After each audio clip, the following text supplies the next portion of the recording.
Hey everybody, this is Rydo and we're back to video game news for Wednesday, September 25th, 2024. So, yeah.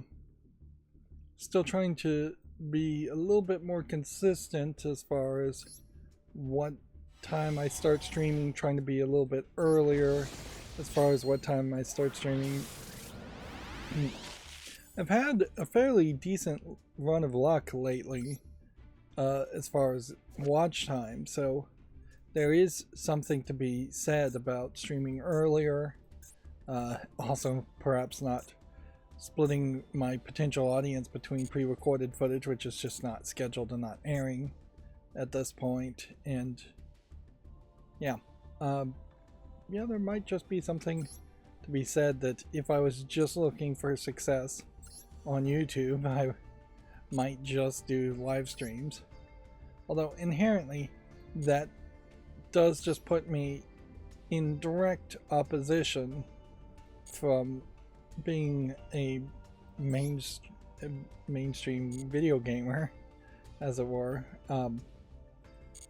or just a common gamer in general, if I'm just not playing any games and have shifted into this weird role of only being a news reporter. We'll go ahead and purchase this too, but I am quickly running out of gems since I'm not actually playing.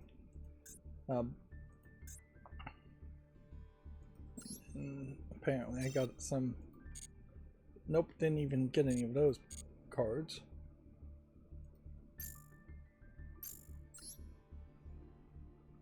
Yeah, special tickets apparently are running out of time. Interesting.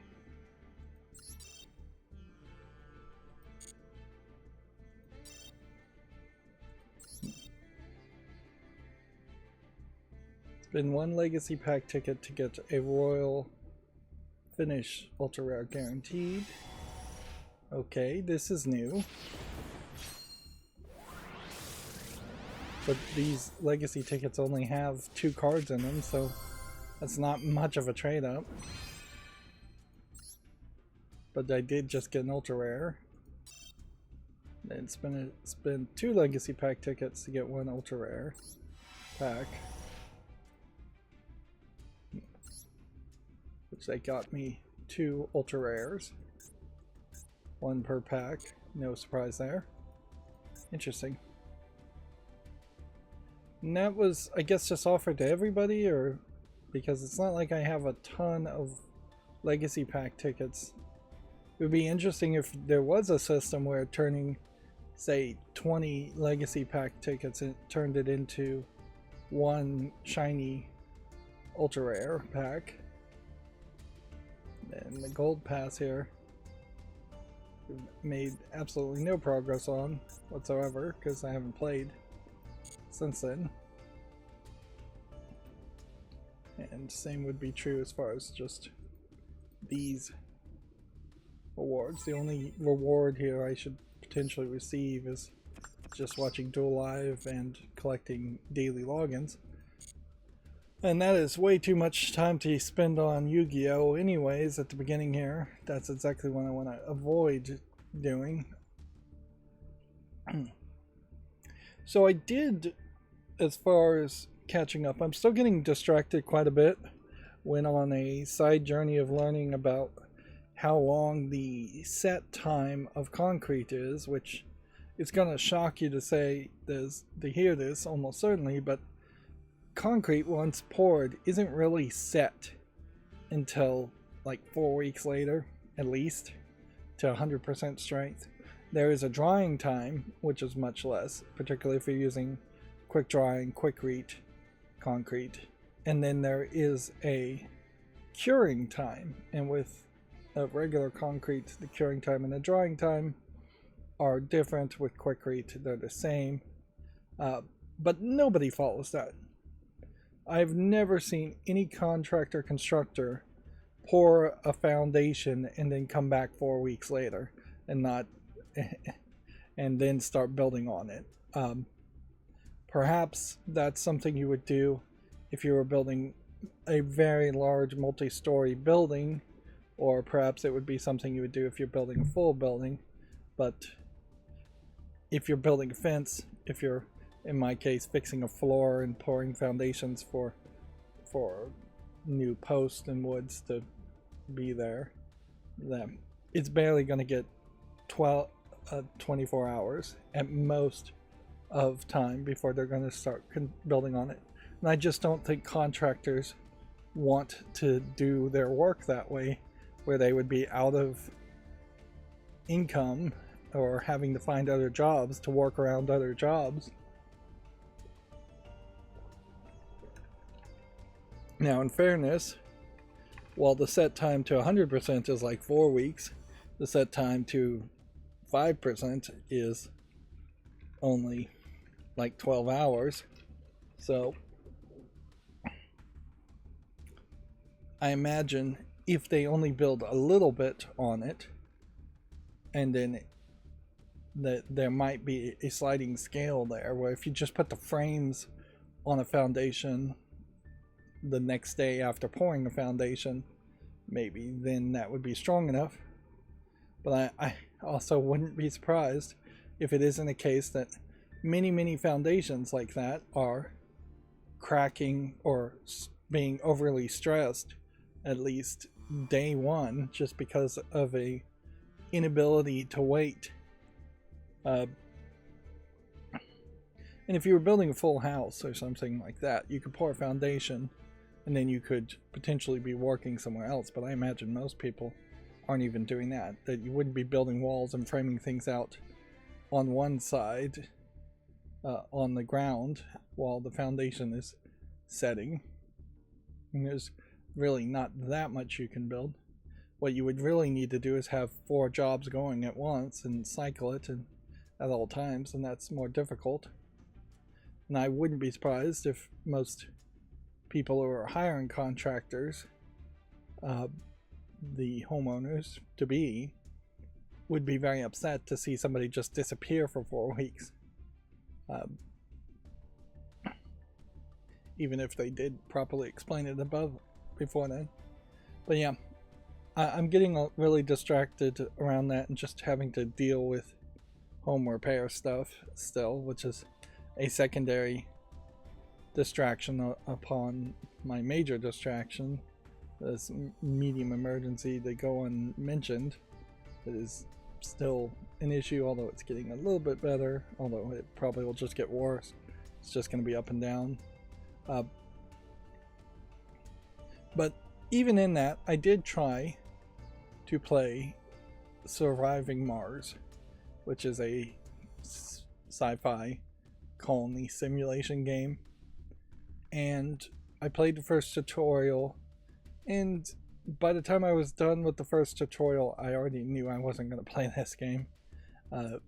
It had 4 other tutorials that I went through to make a mini series, and at the end of that, my opinion had not changed one bit.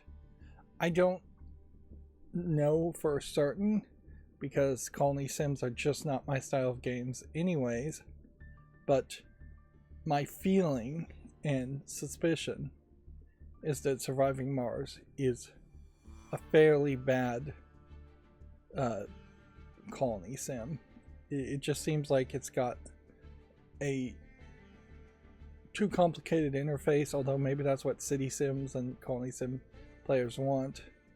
But I definitely can state that I'm probably right in the sense that the tutorial was bad, because the tutorial did not explain things to me. I got off the rails in 3 out of 5 of the tutorials. It ends kind of abruptly. It has voice acting just for the first line, when it really needed to talk to me the whole time, or not talk to me at all. It pops up hints that you have to dismiss, but then you can't bring back the hints in the same form. The interface playing with a controller is a nightmare. Clearly, it's an afterthought that just shouldn't have existed at all, and it should have just been a mouse game. But overall, the visuals and the conceit of building a colony on Mars is not really that intriguing. I am certainly coming from a weird position in that what I think of as a city sim or colony sim is really something closer to a real-time strategy game like StarCraft, where there's a lot of action, and often you'll start missions with half-built bases, things like that. And that's certainly where I'm coming from, and I know city sims and colony sims kind of evolved in a different direction from those games. And on the path, clearly I lean much more to wanting to play something like StarCraft. Unfortunately, the StarCraft of my day is not likely the StarCraft of modern times, which would be much more complicated too. But yeah, it would be an interesting experiment for me to just run like the original SimCity and see how manageable that really is. There's something very non-human about a city simulator and management game, particularly for Surviving Mars, since the first half of the game is just controlling drones. You don't even get colonists and build domes until you're in the second half of any game run. And those two sections, where you're controlling drones and just getting power and resources, are almost completely disconnected from the manipulating the colonists and trying to build up a colony late game, which the tutorial barely even went into that. So after making 5 episodes of Surviving Mars and saying, yeah, I'm not gonna play this, I'm not gonna go any further, I doubled down and started playing Punch Club, which I think I made 1, maybe 2 episodes of that, and so far that feels a lot more reasonable and a lot better, a lot more personable and just relatable, since you're just controlling this boxing fighting guy. And yeah, it just seems to have a lighter tone, more interesting visuals, and so yeah, I didn't. There was a danger certainly there that I would just start Punch Club and go, oh, this is just another sim game. I'm kind of not the type of player that would ever really enjoy or want to play. I really wanted to play Raft, but I haven't gotten around to purchasing it. That was my thought, was to, now that Raft 1.0 has been out for a while, just play it in a single player mode, very mindlessly, making fairly long episodes that I could use as filler episodes, and maybe sometime in November start airing pre-recorded footage again. But no, don't own that game. I was looking for something that would be something kind of mindless and grindy, and really the only thing I have otherwise is just to play Binding of Isaac Rebirth with the newer DLC, the next DLC I haven't covered. And yeah, I wasn't quite feeling that. I'm looking for things that I can play late at night, and just really evaluating what time frame I can find to make footage. And I think a lot of it may become the situation where I'm just waiting for all other distractions to end and playing late at night for a couple hours, and then seeing that as my recording time. But that certainly isn't enough time, and I can't have the late at night recording sessions go long. So if I get into any game that turns into a 2 or 3 hour experience, I mean, then I'm screwed, because I've got to actually still go to sleep and wake up fairly early, and it's just not a good system.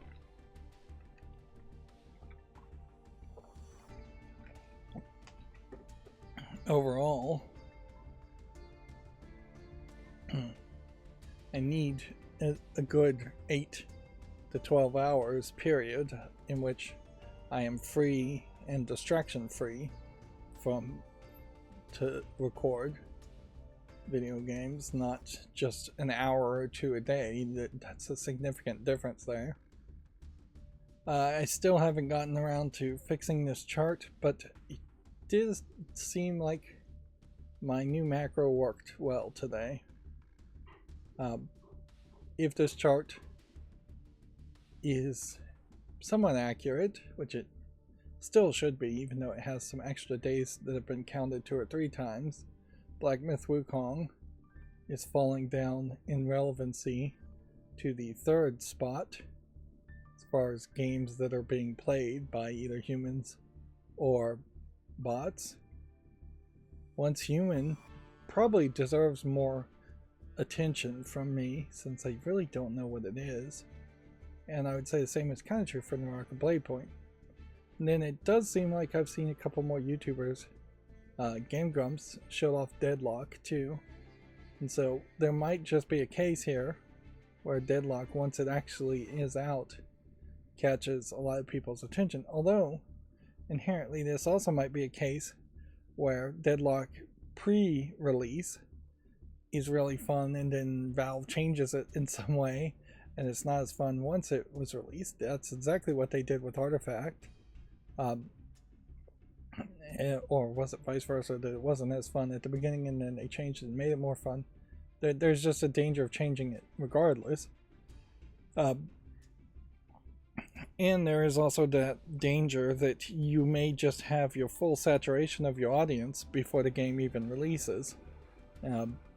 In the fact that all the beta players may be way better than any new player, so any new player that tries to play, since it is player versus player, is going to struggle. Now it is team-based, so you could bring in new players and try and build them up, but that would require your teammates not being jerks, which is a big if.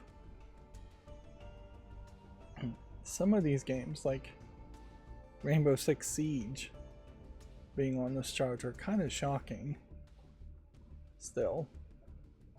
And then I would also say, if I was doing an end of the year recap, there definitely are some games that just aren't here, either because they're not on Steam, like Stellar Blade, which I don't think is on Steam, or because they are games that have caught my attention over the course of 2024, but they didn't catch most people's attention. Meanwhile, the Konami publisher sale is going on. I think we had already looked at this, but it won't hurt. Naraka Blade Point is doing a weird crossover. I've been seeing people on Reddit. I heard this runs fairly well on the Steam Deck. It has a unique launcher option that you have to force specifically for the Steam Deck to avoid having to log into PlayStation Network. But if you launch it on just a other version of Linux, that launcher option won't be there. And if you launch it with that launch command on PC, I'm not sure it would let you skip signing into the PlayStation Network, and there's some weirdness there, certainly. Stupidness, it would be a better word, I guess. And then there was that curator. There's Reddit's talking about some kind of Steam curator group. I'm not sure which one it even is. Labeling games like Warhammer 40k as being woke. I'm not sure if that is the same Sweet Baby Inc.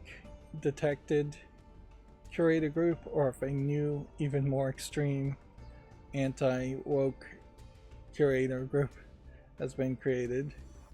But they seem to be, Reddit being mostly more left-leaning and liberal, they seem to be making quite a bit of hay and fun around that curator group. which, yeah, there is always the, oh, this game is out at Disney Epic Mickey Rebrushed. It's rated very positively so far.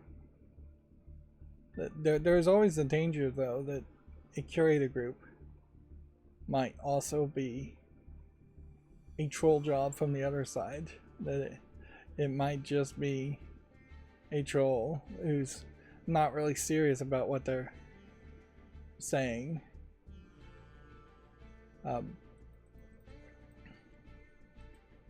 Making the group instead of there being a serious legitimate concern there. It definitely seems like in the world overall, the anti-diversity, equity, and inclusion crowd has gotten a little hysterical, and that's a great way to lose support. Certainly is when you can't focus on topics that are of importance and that are realistic, and you're just screaming censorship all over the place. I would say the Democrats in the United States often have that problem, and SJWs often had that problem in particular, in that they were seeing sexism in video games, which is not really a problem anywhere compared to sexism in the real world. And so if you wanted to talk about sexism in the game industry, which clearly there's some sexism in the game industry for the fact that there's just so few females that actually work in the game industry, that actually would help real people. But being upset that some 12-year-old posted a sexist meme image of Aloy from Horizon Zero Dawn is just stupid. It's not going to affect anything or change anything. Or being upset that, say, a character in a video game shows more skin than you like, or has bigger boobs than you like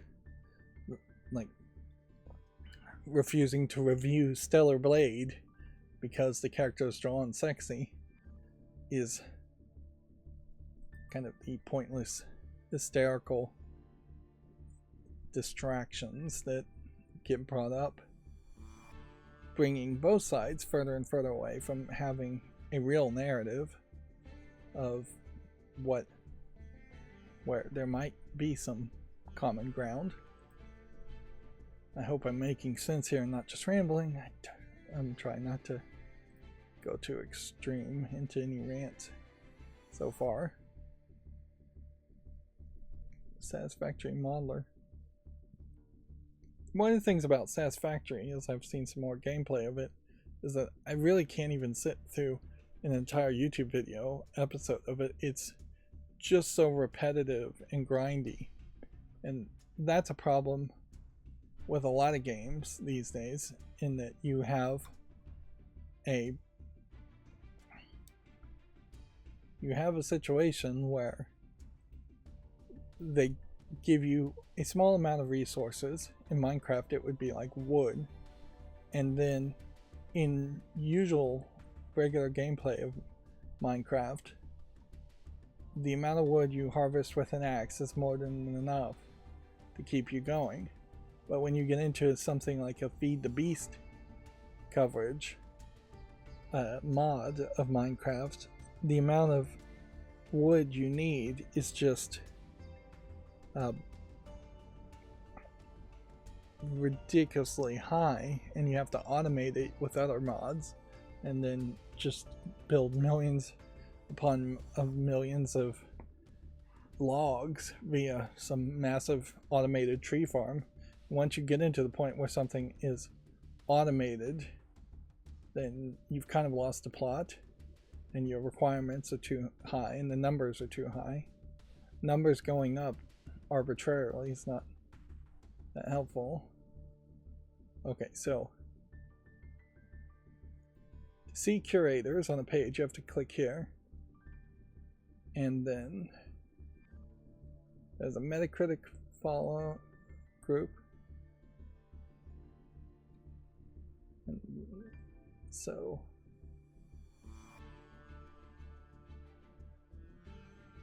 follow games at risk of removal, which is an interesting thought. Certainly is just here's a curator that's saying there are games that are at risk of removal. That being said, as a video game content creator, if a game is removed from Steam for any reason, then it just should be moved from Steam, and I should.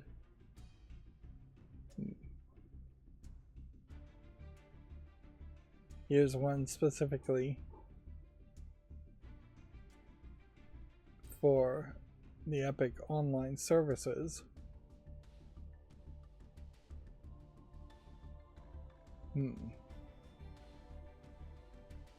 This one is a curated group that is just using SteamDB. This might directly be SteamDB to tell you the concurrent players, which I'm not sure if that's very informational either. So some of these curator groups, even though they are very hidden, clearly might be very useful. That being said, some of this is going to get very specific as far as, although it is actually very helpful to know that Space Marine 2 uses the Epic Online Services, although I imagine they could probably change that if Epic Online Services disappeared. GeForce Now friendly could be very helpful if you are deep into using GeForce Now to stream. But we're looking specifically for the ones that would say not recommended. This is funny. Is it poop? Recommended? No. Not recommended? Yes. And that's all it's saying, which is not very helpful from a curator standpoint. Now I am noticing that almost none of these have a single person behind it in the curator.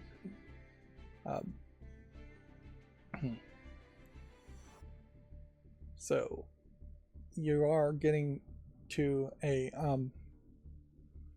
weird point where nobody is actually standing by it. So it took me a while, but here we are.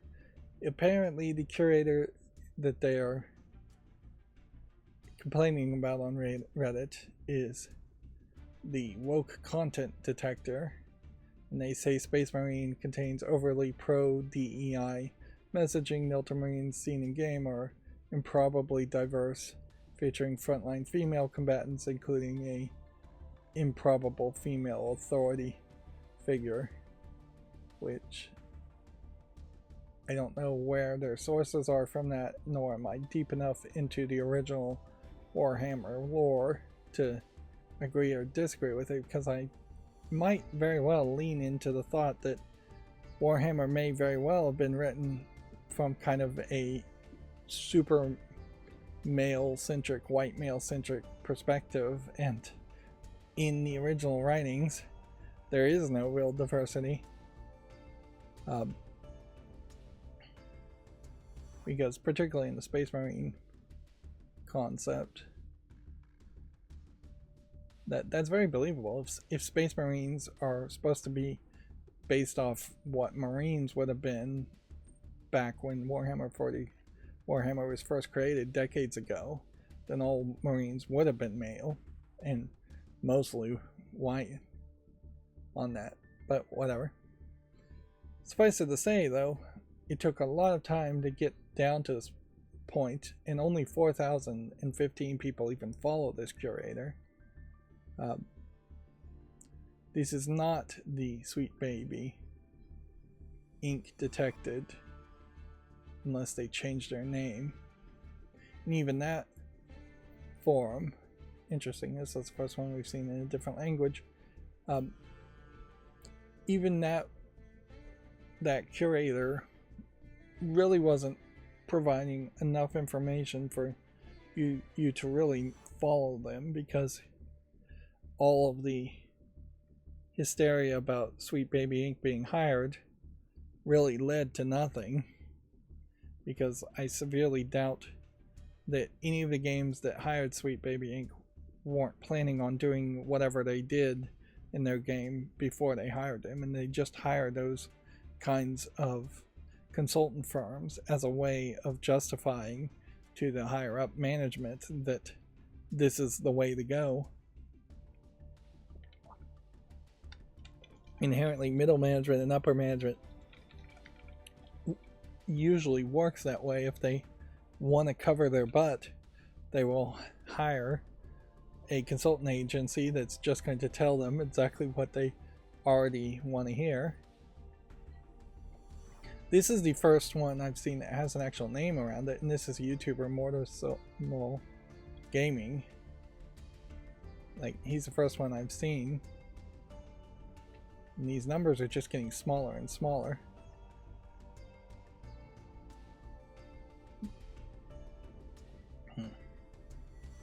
And here we have DEI detected. So there are several of these.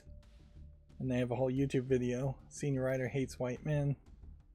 Okay. And then a video to watch, which may very well just be a link to a YouTube video of that curator.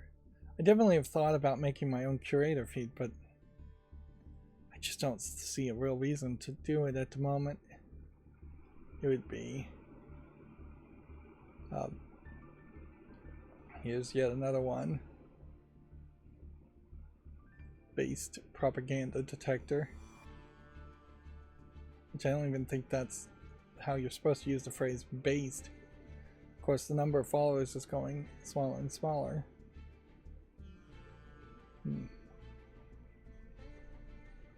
Yeah, there definitely wouldn't be a lot of competition right now to make your own curator group, and I think I do have one that I just created. I just haven't done anything with it.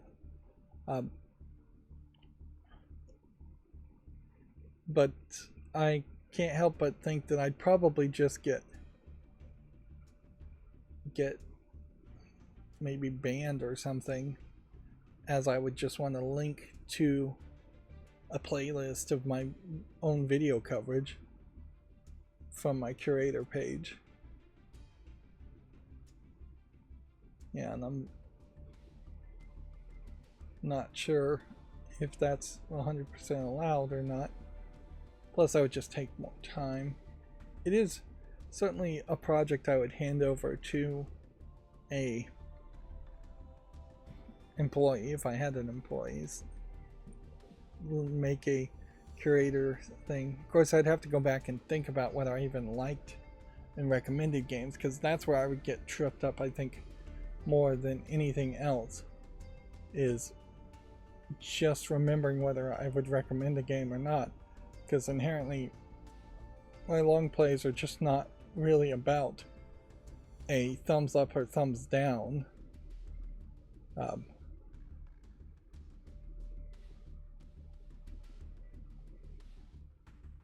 Yeah, they're deeper and more complete than that. It certainly is a case where I might play a game and still not really recommend it. And for the most part, I would think I would just have informational on all of them. Clearly, you can see a lot of these are just putting the same comment for every game. And these are getting very, very small as far as the number of curators, followers.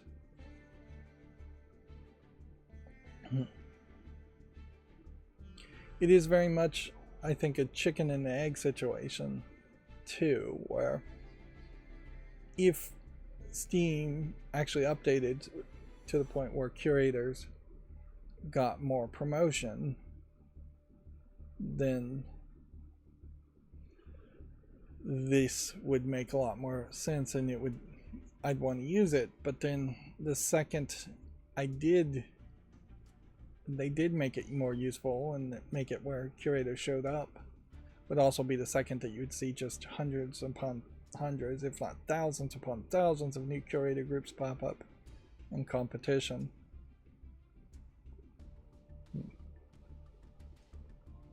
Yeah.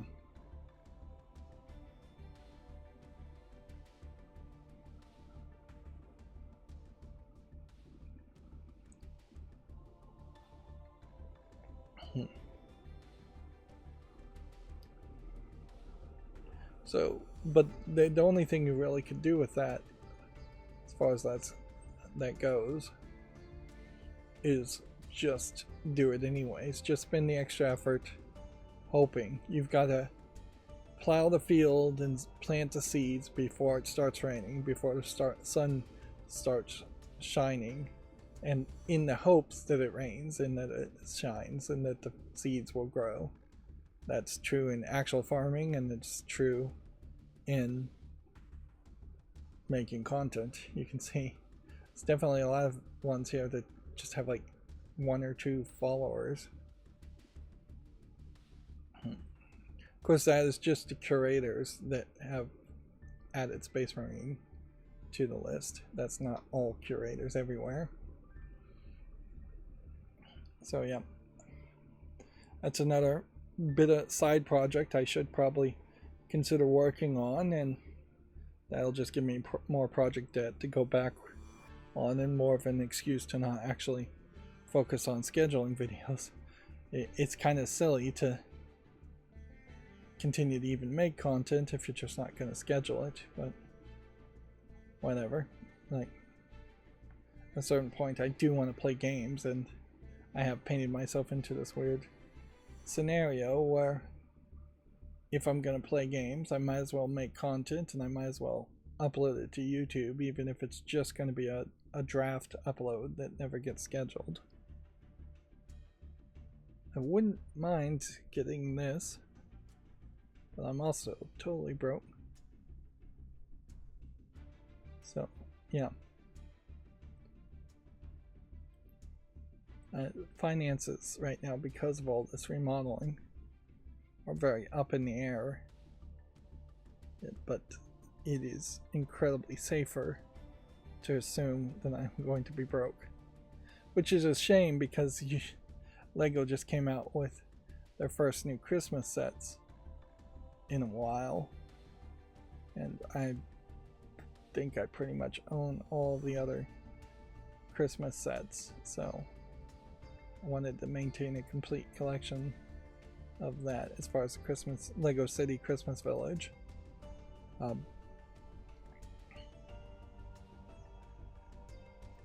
So even though I have probably about 30 Lego sets already, I still want to end up buying more. In fact, I think one of the sets I own I got almost a year ago and should put together. I really don't have any tables in front of me, and yeah, just don't know where I could build one. That's the problem. I've got a lot of square footage. That's,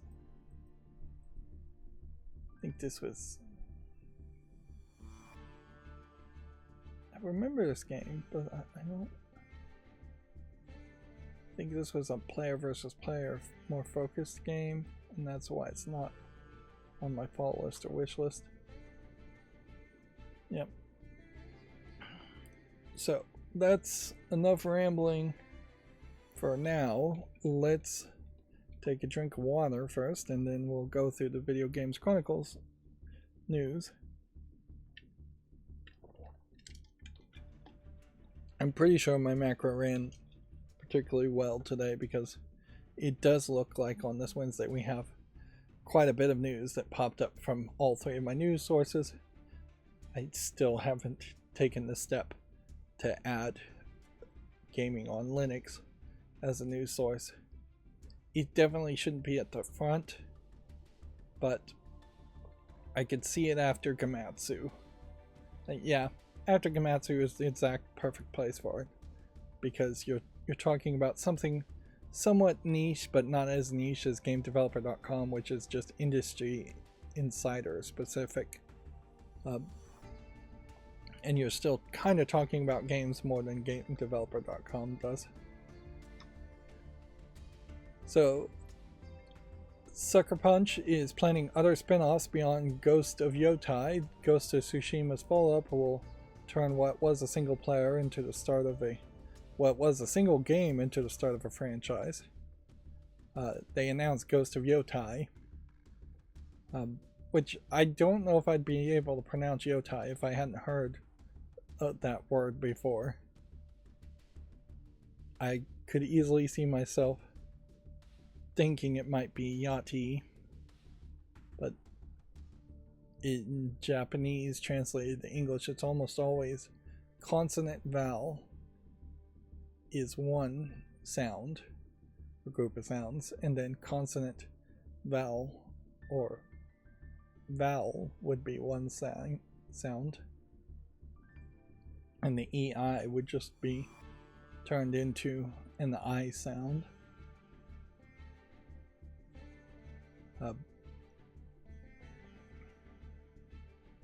Ghost of Tsushima, as far as I know, I think has been very, very successful. And there is certainly a question as far as just how many of these videos should I show off. I think showing off videos is really for only special occasions, and it's just adding a few more seconds to every headline and every story. I think that is something I can just leave to people, say, to find for their own. Yeah. Here we can show off the balancing function of the font. I still think there is a font size tweak that needs to happen there. Monster Hunter Wilds has a $1,300 collector's edition in Japan that comes with a bike. It's unclear if the bundle will be made available outside of Japan. I'd assume no, because it would be prohibitively expensive, although it is already $1,300. But it would be extra expensive to ship bikes outside of Japan, or find a different source to build a different kind of bike that looks just about the same. Now, I'm no bike expert, but this bike here does look weird. Seems like it is oddly low for where the bars are. But it also doesn't feel like it collapses down, though maybe it does. And that might explain some of the price, but also a good bike at $1,300 may not be that expensive anyways. I don't know what you're really paying for there, other than perhaps just really good research and development. It does seem almost like what would happen is that you'd have a catch release here that would lower the pole for the seat all the way down here, and then a catch release here that would fold this downward in this direction, and then you would have something that maybe fits under the seats in a train, or folds up in some way to take up a lot less space and fit in certain... I don't think trains in Japan have overhead compartments, but maybe they do, though I don't know why you would put a bike in an overhead compartment. Yeah, that does weirdly seem like it's a unique design. That being said, the actual direction here and color and all of that barely connects to Monster Hunter Wilds. It's not much of a paint job. It's just not a lot of room to have much of a paint job there. A demo of Metaphor ReFantasio is available today. Progression from the demo will carry on to the full game. Here's an example where I think I still need more padding. Stellar Blade is getting a Nier Automata crossover DLC later this year. It will also get a photo mode later this year. So we've gone full circle now as far as the snake eating its own tail, and that Stellar Blade clearly was heavily influenced by games like Nier Automata.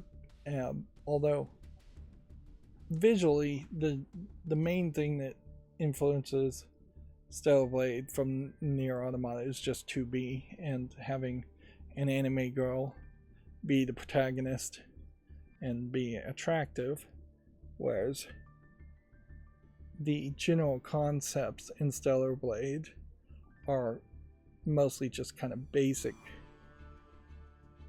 Japanese JRPG fantasy things. As far as here's a kind of ridiculous sci-fi story that's about gods and super powerful AIs and computers. These are all very generic things. And neither Stellar Blade nor Nier Automata really get too deep into it. They get dramatic into it, but they don't really get into like a deep storytelling session. So this is showing off the photo mode. You can have the characters pose.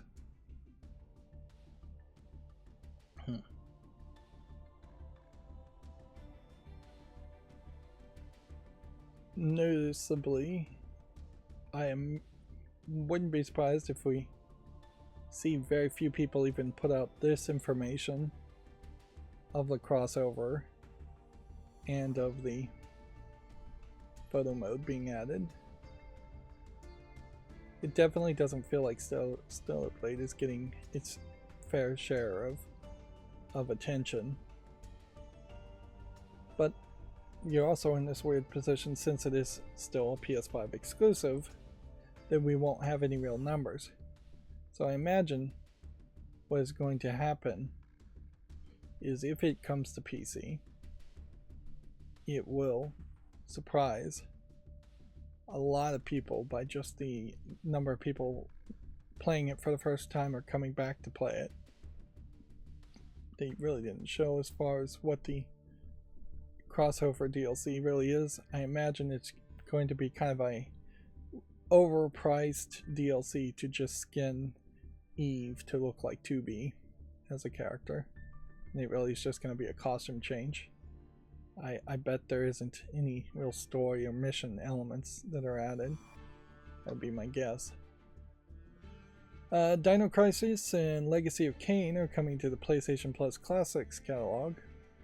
Dino Crisis artwork appeared on the PlayStation Network 2 years ago, which might indicate just how slowly they are releasing things to the Classics catalog, which might mean it's taking them a long time to get their emulator to be even decent. From what I hear, it's not anything above decent.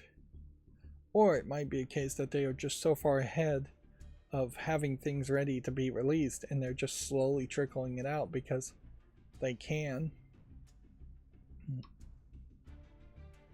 The Lunar Remastered Collection has been announced for 2025 release. The collection includes new languages, a speed toggle, and more quality of life improvements. I'm still playing the Cardcaptor Sakura Memory Key mobile game on my phone. It's really just getting worse and worse because they're in the beta still. They're adding even more ways to monetize and more ways to try and get people to feel they need to spend money on this game that barely is a game. But I've also noticed that some of the English translation is not 100% perfect either, which I don't think there's a huge excuse for that, because I'd have to assume that between at least 2 dubs that the anime series has, they should be able to pull out the script or the subtitles and figure out what the dubbed people said before. But yeah, just to have words completely mistranslated in a couple places, it's not awful. I've seen a lot worse. But yeah, that once again makes it less likely of an experience that you would ever want a kid to play if it's just going to be confusing. Which, yeah, that's really the only appeal that this mobile game should have, is that it should be kid friendly. Speaking of anime, that definitely looked more like an anime than a video game trailer, leaning heavily on cutscenes. Looked like a 90s or mid 80s anime. October's free quote unquote PlayStation Plus essential games have been revealed. And they have a list. I guess this would be the new Dead Space and not the old Dead Space, but I'm not 100% sure if that's true. WWE 2K24. There is a situation where we might slowly see a shift as far as these free subscription services, in that PlayStation Plus's day one releases or releases later become more valuable as Xbox creates lower and lower tiers that don't include day one releases or don't include as good of games. But it almost certainly is a race to the bottom, where both the PlayStation Plus and the Xbox Live service are just going to get worse and worse. And the Nintendo service is already at that point, because the only free games you get there are very old ROMs. Let's see. PlayStation has announced Chroma Pearl, Indigo, and Teal DualSense controllers and console covers. Oops. Yeah. Even on that aspect, PlayStation is falling behind, because Microsoft accidentally leaks, quote unquote, accidentally leaks a new Xbox controller almost every month. None of them really matter, but you know, if you found a list of all the different colors that the Xbox has been sold in versus all the different colors that the DualSense has been sold in, you'd see that there's probably only been about 5 to maybe 20 colors that the DualSense has been sold in, whereas the Xbox side probably is closer to 60 or 70 colors and skins. Really, at this point, I would prefer it where it was just easy to make your own skins and attach them later on controllers. And at some point, you might just have a controller that has the technology inside of it that there's just like an e-ink shell around the entire thing, and it just can change color randomly while you're playing, or it can change color based on your own custom desires. Yeah. Ink is still probably a little too expensive and a little too fragile to wrap around what would have to be a transparent shell otherwise. But yeah, in the future it may not be that expensive. Same way there probably should be like a touch screen here instead of just a touch pad. It'll be interesting to see who pulls the trigger first, whether it's Microsoft, PlayStation, Nintendo, or somebody else, to make the next generation of controller and figure out what should be in controllers and what shouldn't be in controllers. There is a question if the next generation of controller isn't just going to inherently break apart in the middle so it can be used in VR. Which, yeah, that's somewhat believable too. So that you could have a Joy-Con like pair of controllers that snap together when you usually use them, but then come apart when you want one in each hand. That sounds like something more Nintendo would do. And the next Nintendo Switch, or next Nintendo console, might have something like that. There might be a way with their magnetic technology that you can just put the two Joy-Cons side by side. I don't think so, though. I imagine there will be some kind of battery pack in the middle, because the buttons would just be too close. You'd be knocking your knuckles together trying to play if just the two Joy-Cons connected to each other and nothing in the middle. Moving on from random futurist speculation, Sonic X Shadow Generations is getting a movie pack DLC featuring Keanu Reeves. The pack adds the movie version of Shadow and a Tokyo area. Interesting. Pretty much just crossover advertisements that they're asking you to pay for. There's a real danger in those kinds of contents being made. Ghost of Yotai, a follow-up to Ghost of Tsushima, has been announced for 2025. This was during the Sony State of Play. The Sony State of Play also being why there's more news today.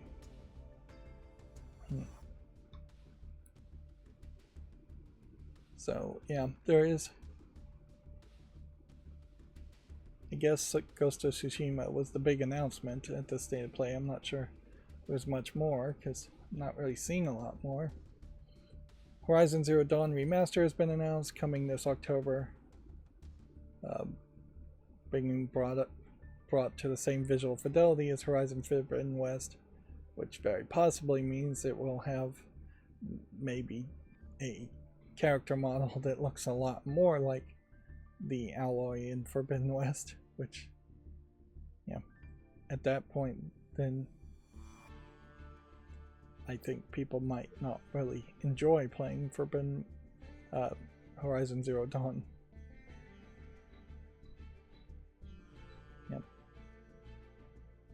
It'll be interesting to see if that reunites controversy, if they've drastically changed the way Alloy originally looked,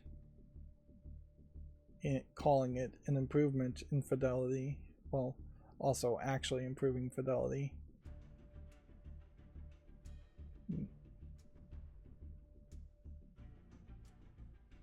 Let's see, this is the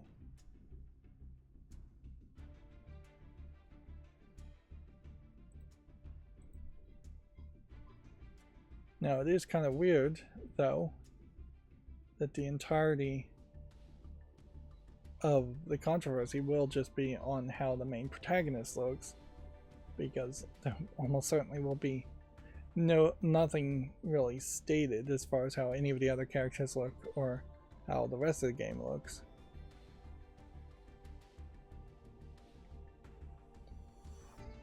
From first glance, it would be hard to tell without just a side-by-side comparison, but I suspect they have updated the character model of Alloy to be a little bit chubbier in the cheeks like she was in the sequel, and that just may be the way they expect her to do it. That scene there definitely looked fairly chubby in the cheeks.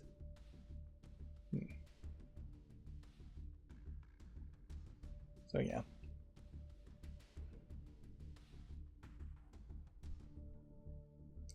It does bring about the idea of a new phrase that probably should be invented, in that it should probably not be the phrase the original artist's or original creator's intent, as much as it should be the original creator's original intent, because it may very well be that the people behind this remaster are the exact same people who made the game originally, but their intent has just changed. So here we can see from a thumbnail as far as a comparison. So as far as the remaster versus the original, so here we can zoom in and kind of see the face, not particularly well, and then zoom in and see the face here, and it's fairly close. I would assume that but it does seem to me like the remaster has just fleshed out the cheeks more. Just overall, how fat a face looks affects your general feeling of how fat you consider a character is. Even the shoulder here, if this was the exact same angle, looks a little bit wider. And it still should be the same resolution, so you're comparing apples to apples there. There clearly is more detail and less of a redhead, more of a brunette feel in the hair color. And this definitely feels like it's more blown out with overly bright lights, where this is showing more detail. But yeah.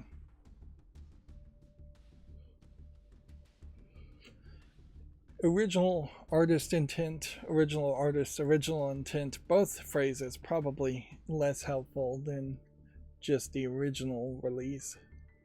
But it definitely feels like there's been some fiddling done with the new models, and potentially there will be a mod that's made that just throws the new wireframes of the original game into the new models and shows that the character would look a little bit better to some people's eyes with just the original wireframe under skeleton of it being the same. And there probably will just be a mod that puts all of the old original models for Aloy back in the game, while taking all the visual enhancements and changes at face value on everything else. But yeah, clearly, at least for one YouTuber, it has already reunited that same argument. And at a certain level, it may very well have not been worth it to even do this remaster job. But I imagine the team involved in this had nothing better to do. It's not like there's a whole bunch of other PlayStation exclusive games being developed at the moment, as far as I can tell.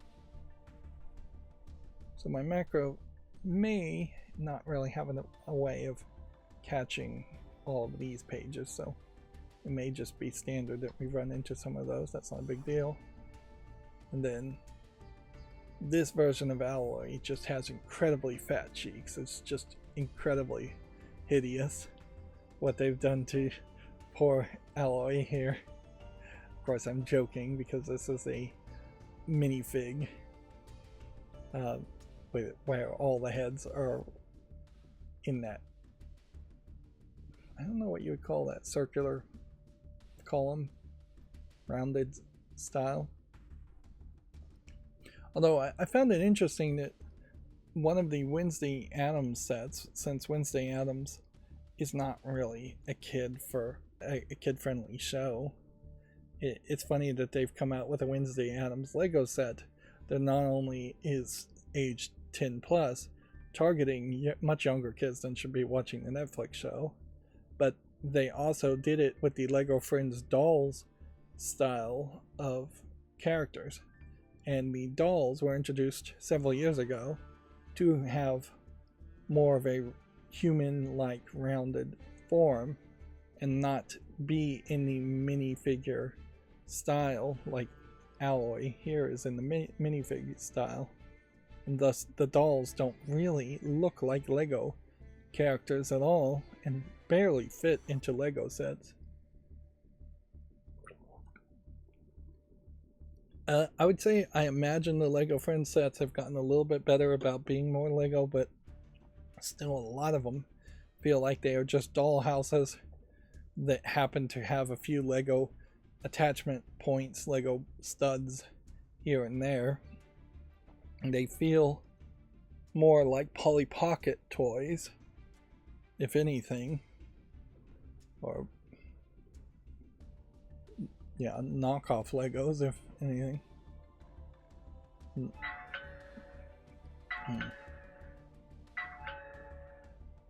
That's my doorbell. I'm gonna go ahead and just see if I can turn down the volume while I'm at it. I'm just going to blindly let who's ever at the doorbell in. Nope, somebody else already got it, so I don't have to do that.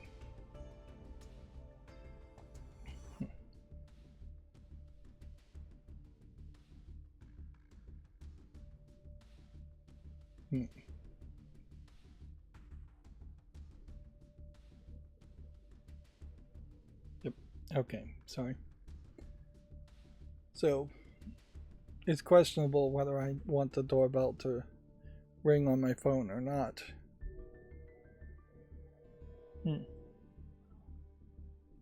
I think I finally got my Samsung phone to actually make it pop up as a full screen pop-up, which you'd be surprised how difficult that is to get it to work. Because Android in particular tries to put all notifications in a notification tray, even in a rare case such as a video doorbell where it needs to be a full screen pop-up. And then on top of that, the One UI interface that Samsung does on top of Android changes things a little bit too. There is very few people that actually use just the basic Android open source project version of Android. And that's too nerdy and has nothing to do with video games, so let's move on. So Lego Horizon Adventures release date has been confirmed. It's coming to the PS5, PC, and Nintendo Switch.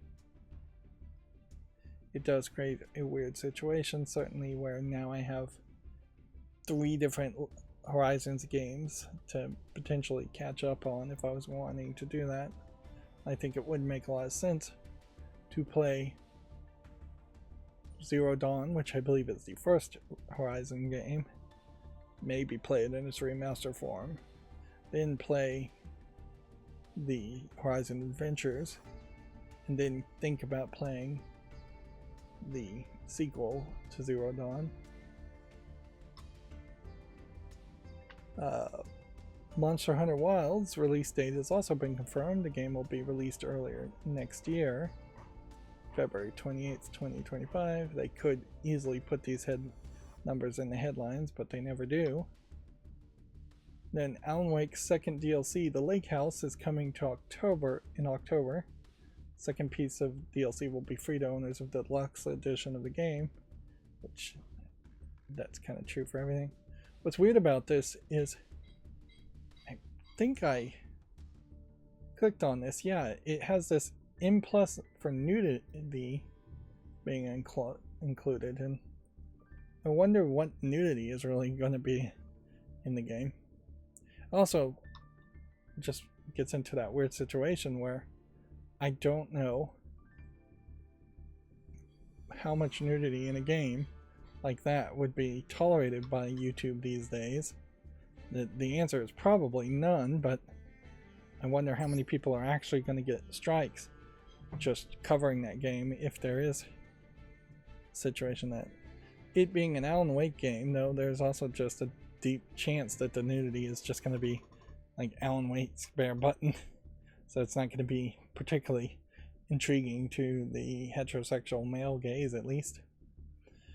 Now, unfortunately, I can feel the need to take a bathroom break, so I'm going to pause the recording and I'll be back in, about 20 minutes. Okay, I'm back. That would have been a shorter break, where I actually didn't take as long as I thought it would if I had not also been distracted and inconvenienced. And inherently, this medium emergency I'm still dealing with is just constantly creating distractions and inconveniences. And I think sometimes it feels targeted specifically at me to make it impossible to try to even run a minimal YouTube channel at this point. Like 3 2-hour streams a week is nothing compared to how your average Twitch streamer does. And I can't even get that much, and it's frustrating to say the least. And you don't want to throw out the phrase sabotage, but it feels often like situations are conspiring to sabotage you. And certainly when you compare it to any other job, like that's the one thing about return to work or return to office that might be better for a lot of people, is the fact that they may very well have so many distractions in their own house and actually need to do something. Although that's kind of only for me too, because very few people have to do things live. And most of those over the phone meetings in remote jobs are kind of pointless anyways.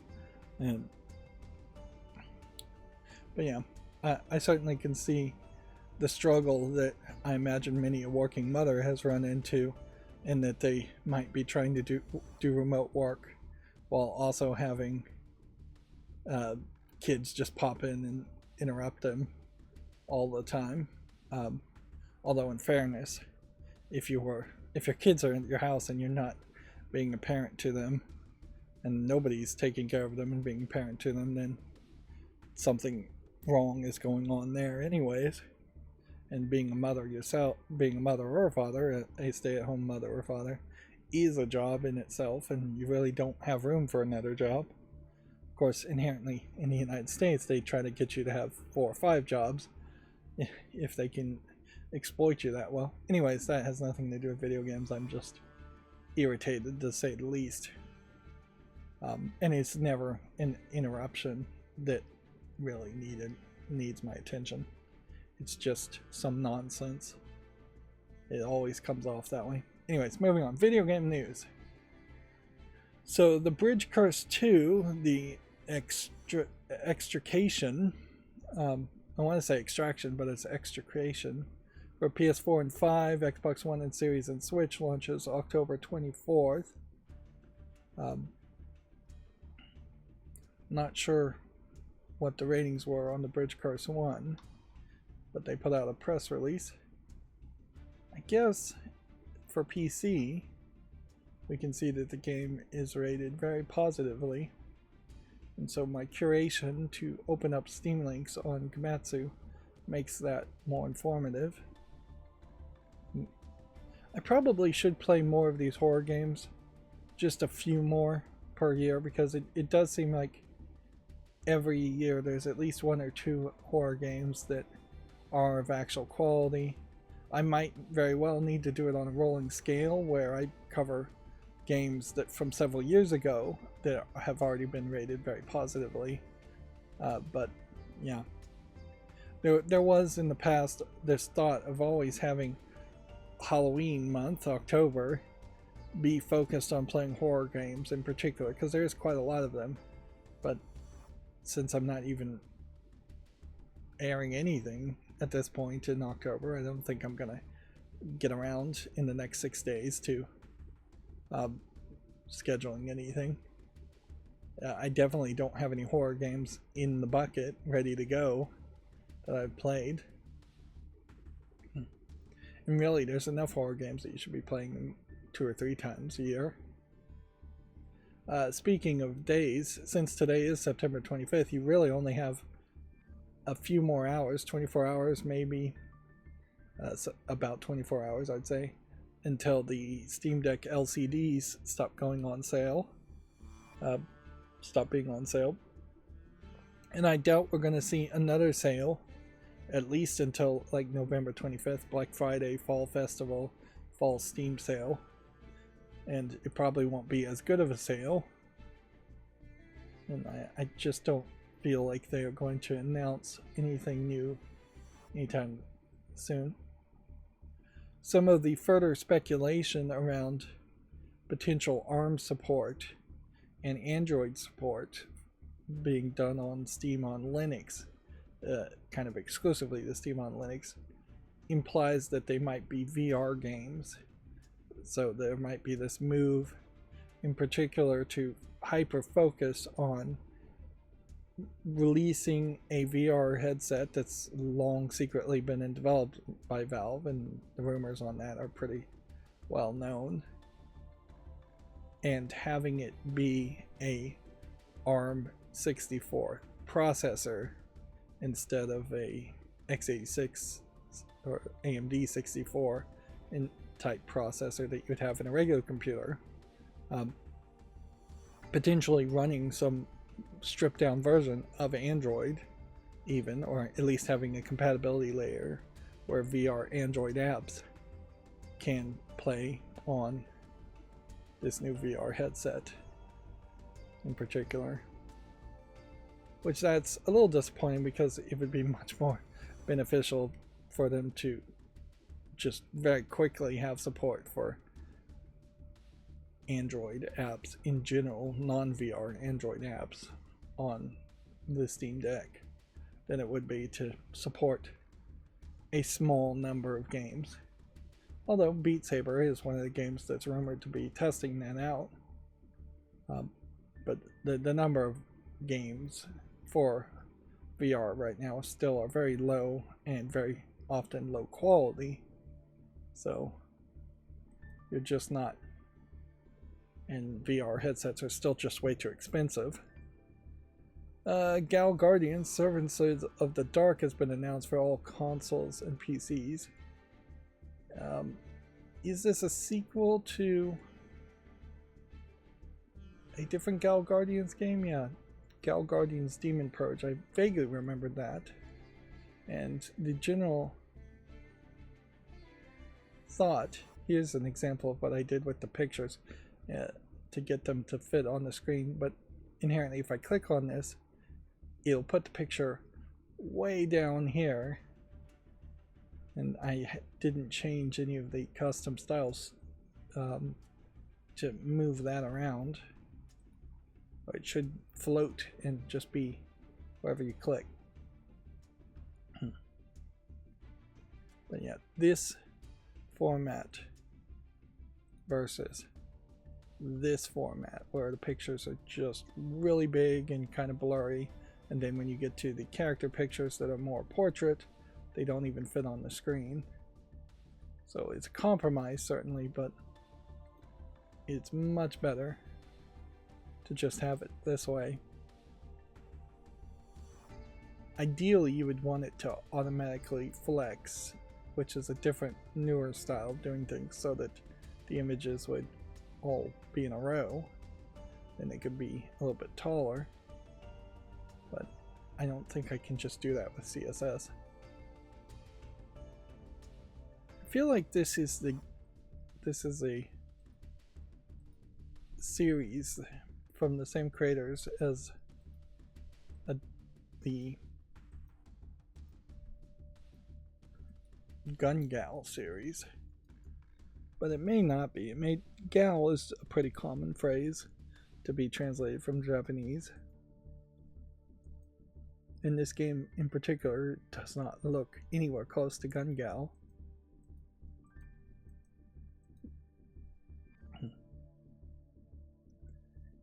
With the Tokyo Game Show, I guess we are getting announcements for Japanese games, more Japanese-centric game,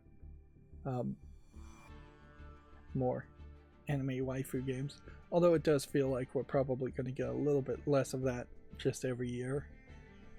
Censorship is just going to slowly erode what it gets approved and what gets made. I have to kind of assume that a lot of these are going to be Tokyo Game Show announcements, and that would explain why there aren't a lot of Steam links going on here.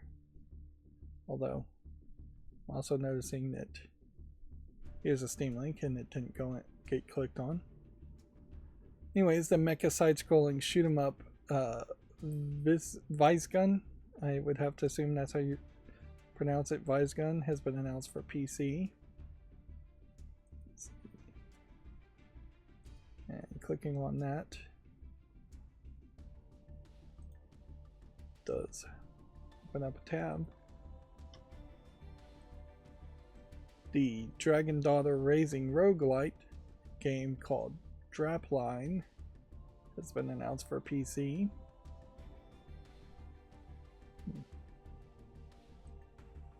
Let's see if we have a Steam link for that one. So there is something broken in my curator feed program, that it is not finding all the links or clicking on all the links that it should be. The Famitsu review scores for issue 1867. I wonder if you really can get Famitsu in English. I don't think you can. I think the articles and everything like that would just be a lot of work to translate in a timely manner. But if you could get it in English, even just like as a e-magazine, email type thing, it would be the one magazine I might actually consider reading on a weekly basis. But their scores are the most important thing, I think. Disney Epic Mickey Rebrush, 31 out of 40, kind of low, but not terrible. Legend of Zelda Echoes of Wisdom, getting 35 out of 40, surprisingly high. I was thinking Nintendo would kind of phone this one in, but it doesn't seem like they did. NBA 2K 25, 33 out of 40, and No Case Should Remain Unsolved for Switch, 33 out of 40, and Pico Park 2, 34 out of 40.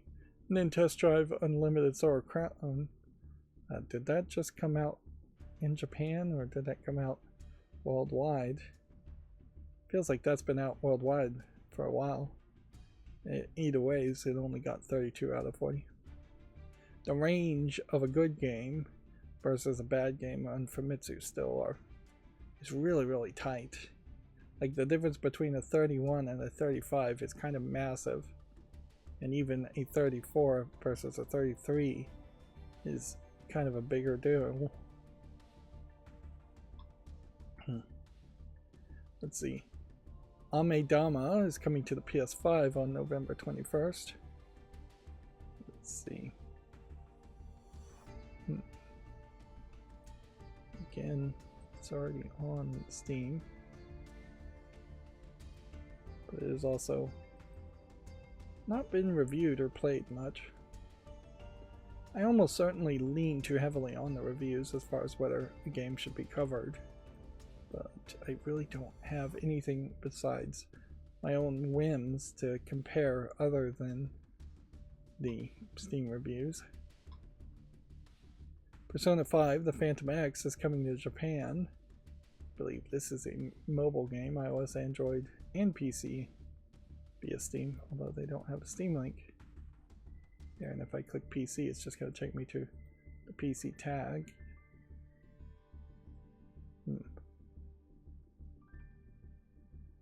Well, I guess it's mostly a mobile game, but it's also on Steam. Inherently, we're going to run into that problem always, in that we're going to see more and more mobile games also release on Steam. You see somebody on the chat saying, yo, I don't know how they get their name like that. Leonor's Mind says, yo. Has Steam Chat changed the way things look? What is that? It has like a check mark at the back, the edge of it, and it has a gray background.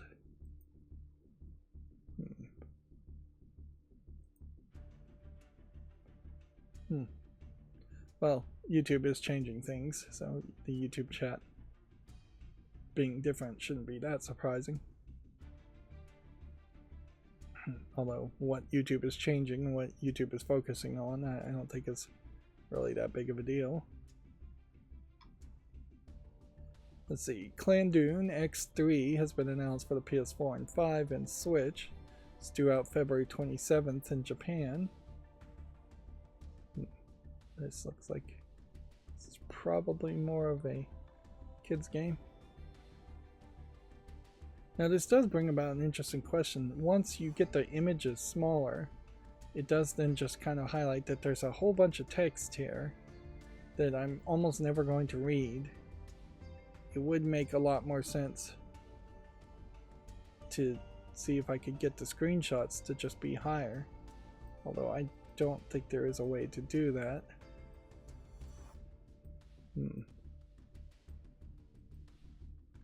Yeah. These screenshots are very unimpressive for having had to scroll down all that way. Undefeated Genesis has a Tokyo Game Show 2024 trailer, which sounds like it would be a prequel to some other game, but I don't think it really is.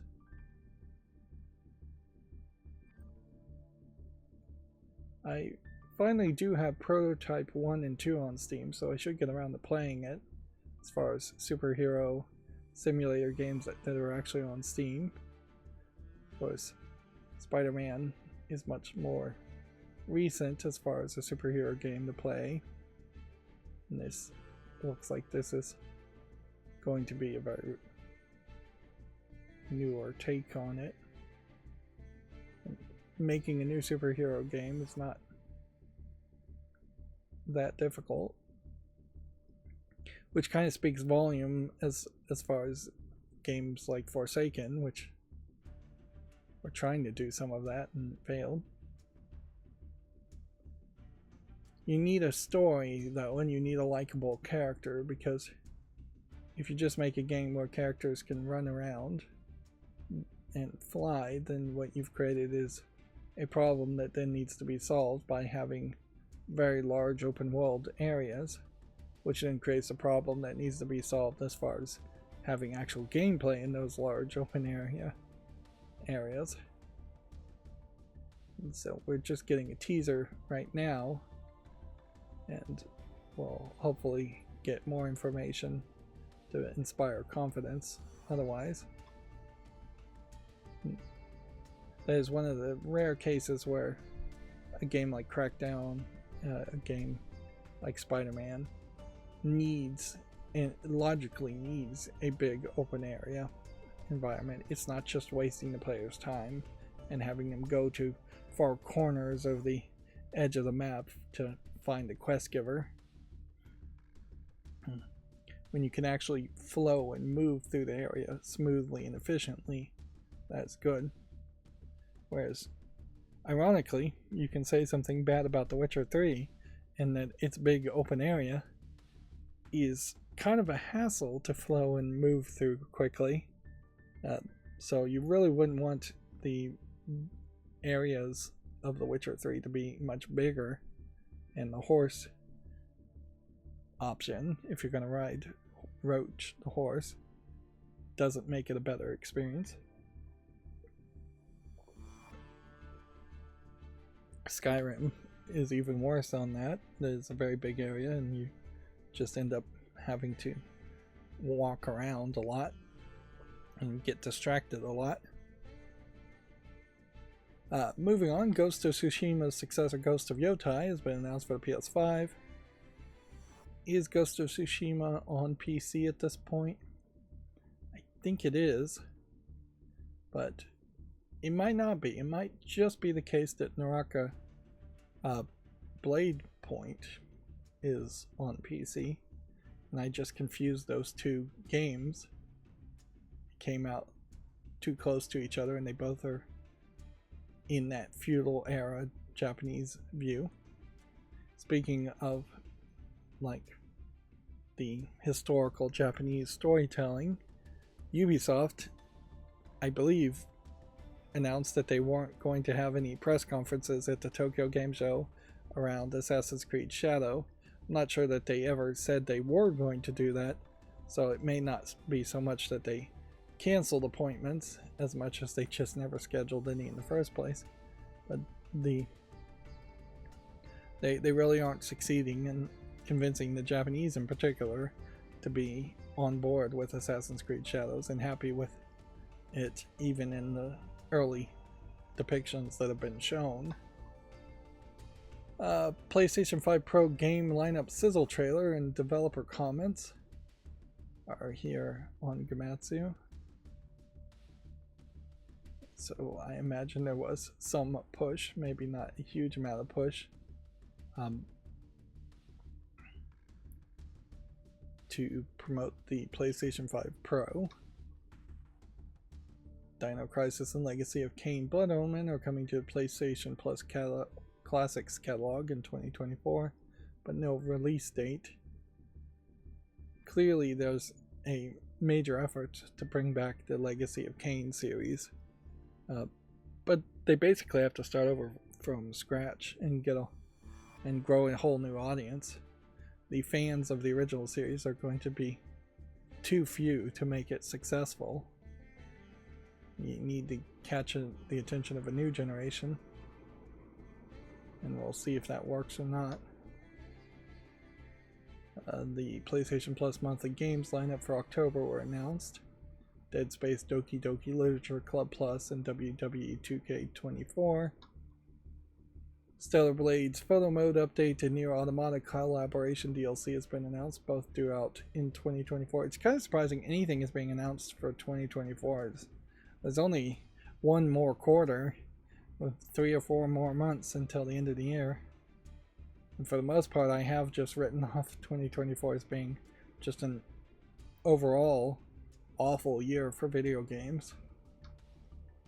Although perhaps not the worst year for gaming, but because it just gave everybody a break, everybody a little bit more time to experiment with things like the Steam Deck, everybody time to save up their money for the next generation of Nintendo console. Horizon Zero Dawn Remastered was announced for the PS5 and PC due out October 31st, so they definitely had that in their pocket ready to go. Legacy of Kain Soul Reaver 1 and 2 Remastered have been announced for all consoles and PC. I wouldn't be surprised though if this is a case where the remaster is about all they can manage, and then when you actually get into the gameplay, you can see that this is an early like PS2, PS1 era style game, and it definitely has kind of a weird Spawn fan edgelord art style to it, and I just don't know if the current generation of teenagers or edgelords would see anything appealing in this, even in a remastered graphics. So it's nice to see old games get remastered and re-released and become playable, but I just don't know if you can do much more with them. Maybe there's something a lot more interesting in the story that I'm just not aware of as far as the Legacy of Kain series. I know the fans sing its praises, certainly, but yeah, at a certain point I think some things just are going to have to move on for many decades until it might have a resurgence. I was watching a YouTube video, very long YouTube video, covering all of the Charmed TV series plus 2 comic seasons that were added after the TV series ended for the original Charmed TV show, and it really just highlights how terrible that show is. And I did the same thing even for Supernatural, and for the 15 seasons of Supernatural there's probably a good 5 seasons of content, and I just don't think either one of those kinds of shows, which I think are good comparisons to Legacy of Kain as a video game, would work in modern times. They tried to bring back Charmed anyways. Now the creator of Supernatural is making The Boys, so it's very possible they might do something that is closer to The Boys if they were going to remake a Supernatural series anyways. It would be just darker on streaming service, more violence, probably more sex, and so maybe that could bring it up to a different style. But yeah, even just thinking to myself, if I was going to take the basic premises of Charmed and have three witches that are sisters fighting demons, I don't feel like I have enough of an idea there to make a good story, a good TV series, because you would need to find some other hook, find something that makes it interesting, find a 5-year plan as far as who is going to be the big bad at the end of that 5 years, and what is the main theme of the story and the morals of the story. And in Supernatural and Charm, that just wasn't the case. It was just a monster of the week. They're going to find a monster and they're going to fight. Supernatural started with one brother wanting to not be a monster hunter, one brother wanting to be a monster hunter. That theme dried up fairly quickly. It was only 3 or 4 seasons fighting the yellow-eyed demon as the main big bad. And at that point, really, that's kind of the worst of Supernatural, is the first 3 or 4 seasons. And then if you could take and pick some of the better content for the remaining 11 seasons, you'd mostly make up about 5 seasons of good content. But again, the premise of two brothers who have completely opposing viewpoints and desires having to work together is not enough of a story. Or having one demon be your bad guy is not enough of a story these days to catch most people's attention, my attention in particular. You need more twists, you need more tricks from the beginning. Anyways, I'm kind of rambling here. Gematsu mostly had the same headlines as Video Games Chronicle did, didn't they? Lunar Remastered Collection has been announced for the PS4 and 5, the Xbox One, the Switch, and the PC. I guess it probably goes to say something that I know so little about Legacy of Kain that I have to make a point that may not even be relevant to Legacy of Kain, using Charmed and Supernatural as examples. Level 5 announces Ghostcraft RPG, a cross-media project called Holy Horror Mansion. So, it is being labeled as a Ghostcraft RPG. So, almost like a Pokemon game, where you collect ghosts and then use them to craft either items or other ghosts, is what I'm thinking. See if we can watch this trailer and see if we can get a better understanding of what that means. The concept next Yokai Watch means that there is the idea of taking Yokai Watch as a anime and making something like that as for a new generation. Yep. Holy Horror Mansion is a funny phrase. See, we got a kid, very young, kid friendly. You've got a ghost. Then you've got another ghost. Now, they're saying ghosts instead of yokais, which is a slight difference there, but I imagine they're not going to make a big difference. You can see that each character ghost seems to have a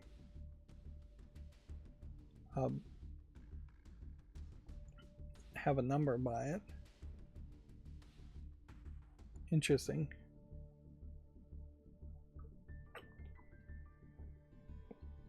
So you're taking everyday objects and then you are constructing them together and infusing a ghost into it. So you're doing something different. And there definitely seems like there's a dancing theme to this too. I don't know if that's just this trailer or not.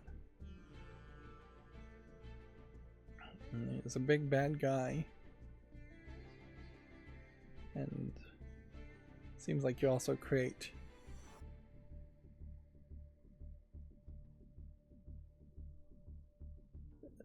different levels, different encounters.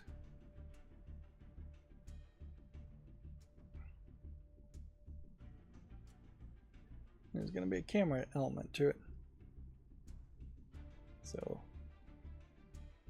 yep. Seems like the bad guy probably takes ghosts and makes evil objects, and the kid probably takes ghosts and makes good objects. So it's several different gimmicks.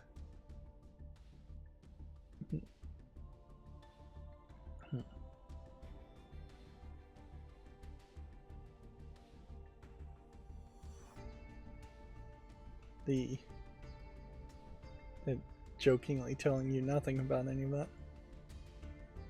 The danger with this, of course, is they could get sued by Nintendo for a patent infringement.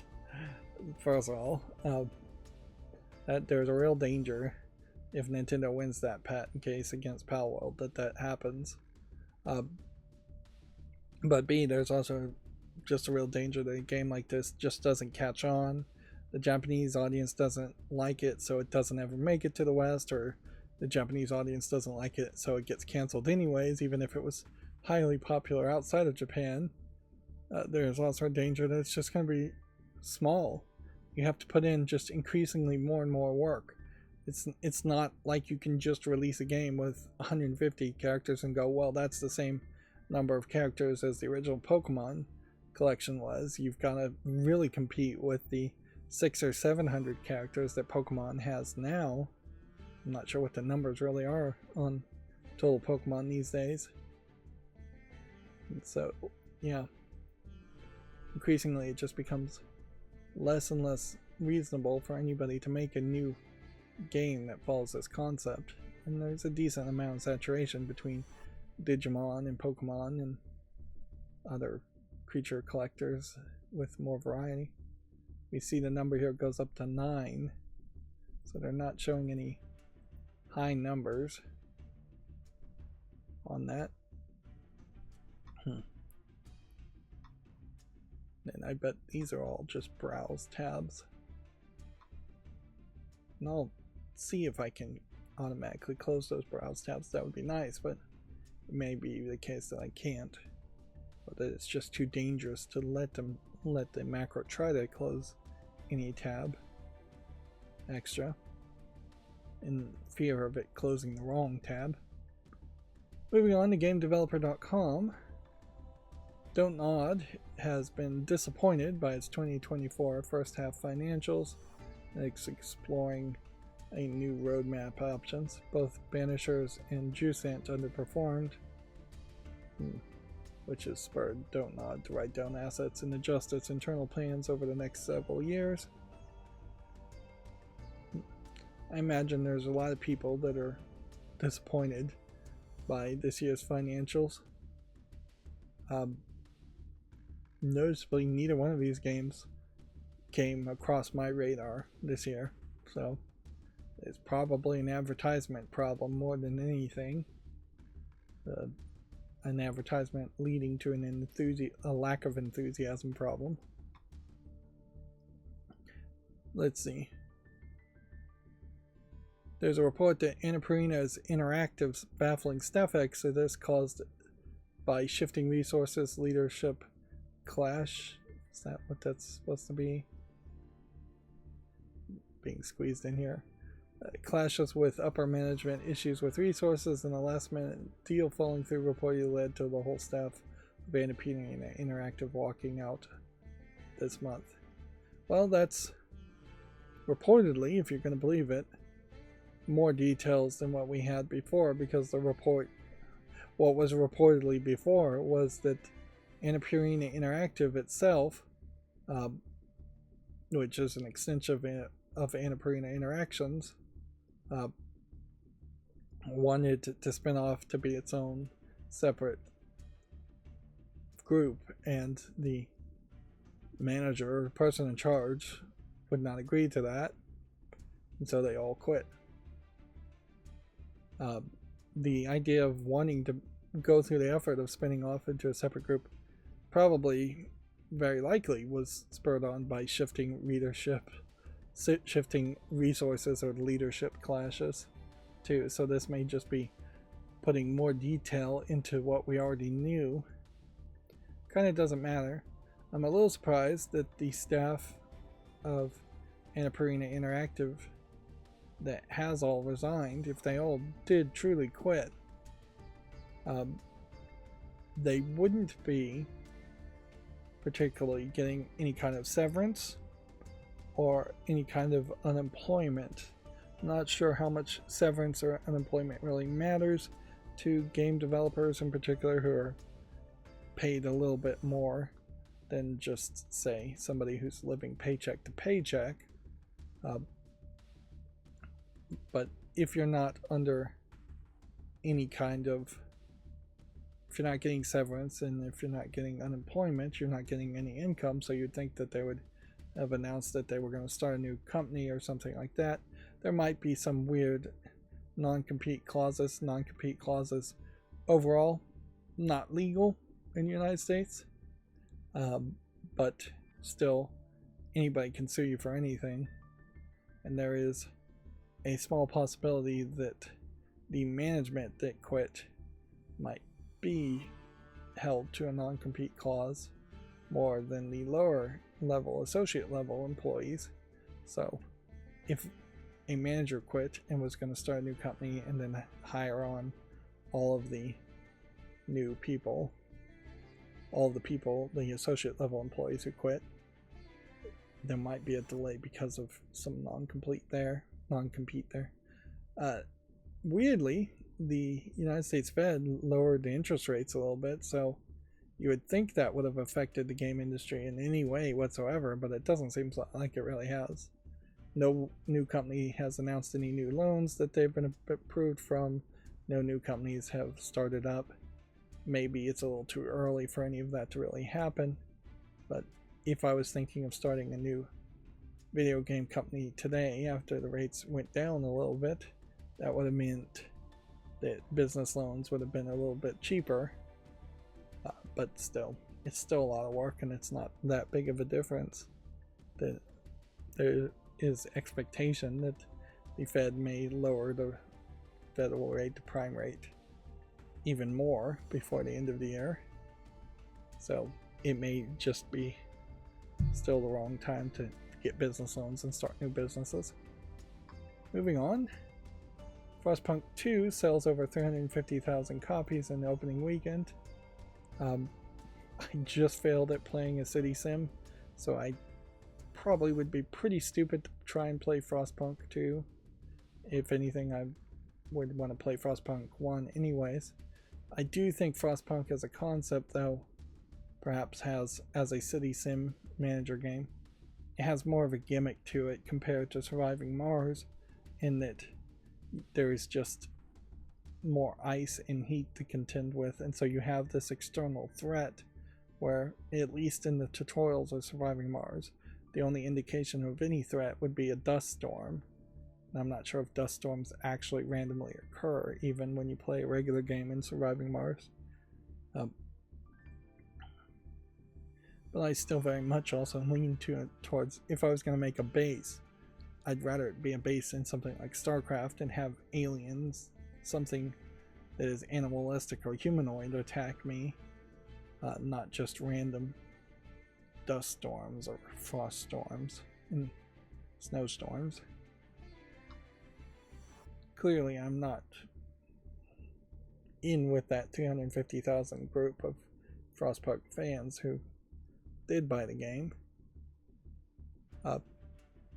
Wayfinder developer Airship Syndicate has laid off 16 employees. It's odd to get into single-digit specifics, but in fairness, a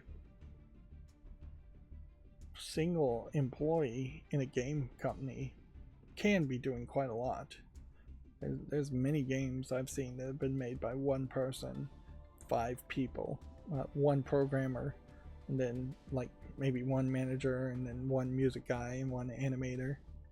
So even losing one person can be a major change. And it definitely changes the dynamics. I've worked at jobs where there was just 4 or 5 people on my team, and if even one of them left, it would be a big change. And I've worked on jobs where there was hundreds of people on my team, and losing one of them still had an impact and was felt. So it's not until you have like multiple offices and thousands of employees, it's not until you're a McDonald's burger flipper and somebody in a completely different McDonald's in a completely different state gets fired, it's not until that point are you so disassociated from it that it wouldn't be felt. Crafton CEO says that the Callisto protocol suffered because it lacked a gameplay edge. We had difficulty predicting if the production was going the way it should. I agree with him. They almost certainly did have difficulty predicting if the production was going in the right way. I don't know why they had difficulty. They should have had gameplay testers telling them the same thing that regular gamers told them when it came out, that the game controlled clunkily and that the way you fought the monsters was not particularly good. That is the number one complaint everybody made. The secondary complaint on that was that the story was not particularly good. So those would be the 2 things you would have expected they should have gotten feedback from and worked on. Although the other accusation in the headline just a couple days ago was that the publisher just rushed it out, and so the publisher didn't. They're blaming the publisher for not giving them more money to fix it and make it a better experience. In reality, though, you still have to admit that they got screwed completely because they announced the game early enough to let a Dead Space remake be made and released and beat them to launch, whereas the Callisto Protocol should have been a secret project secretly in development until it launched as a surprise launch the first day it came out. Had the first point that the Callisto Protocol been announced been the day that the game came out, there would have been such a wide gap between it and any announcement even for a Dead Space remake that many people would have bought the game and played it before Dead Space ever even was released. And they may not have enjoyed it a lot, but it would have given it a better chance and given it more sales, and it would have allowed for them to make promises on a higher amount of success of fixing it. Whereas we're at this point where there's no promises that the Callisto Protocol would ever get tweaked or improved in any way. So we're just stuck with a bad game, probably not worth playing. The new Steam visual editor will let developers edit store pages in real time. Valve says it's a new what you see is what you get feature, featuring a rich suite of tools, which I didn't hear about this one, but that is exactly what you would want, and you would have assumed that it already worked that way. Apparently not. Now, of course, the problem with this is you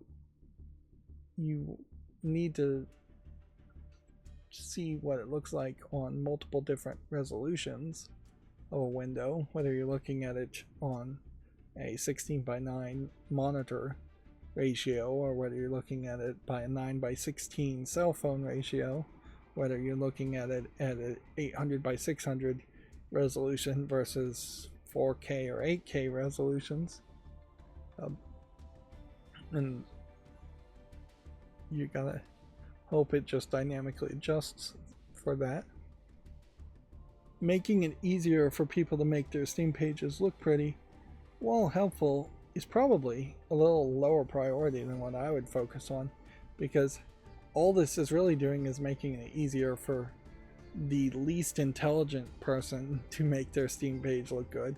Whereas if it had been more of a case of you had to write a little bit of HTML to make your page look good before, most single A games, double A games, independent games, anybody who put any real effort in their game would probably have either enough resources to hire somebody to do that, make a little HTML, or more than likely already know enough HTML to do that.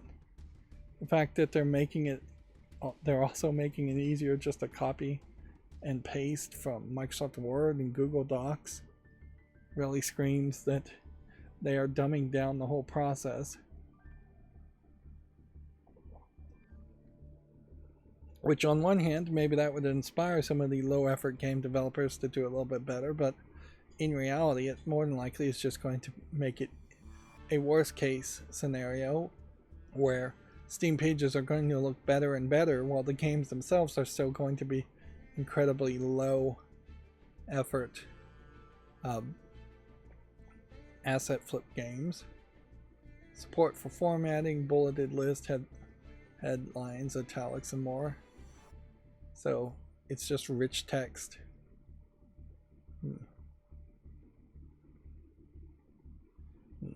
It's very possible some gimmicks will be found as far as how they could break the way text is depicted, dragging and dropping elements.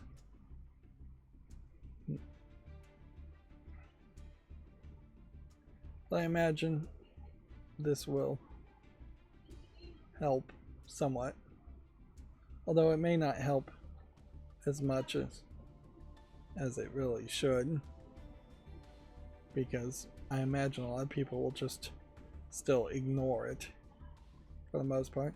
A lot of this may also just be that the underlying software has been updated to handle rich text, and that's what they mean by quote-unquote rich suite of tools.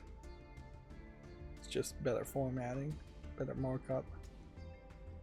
Moving on, GameDeveloper.com says Playtech has acquired the mobile developer Superplay.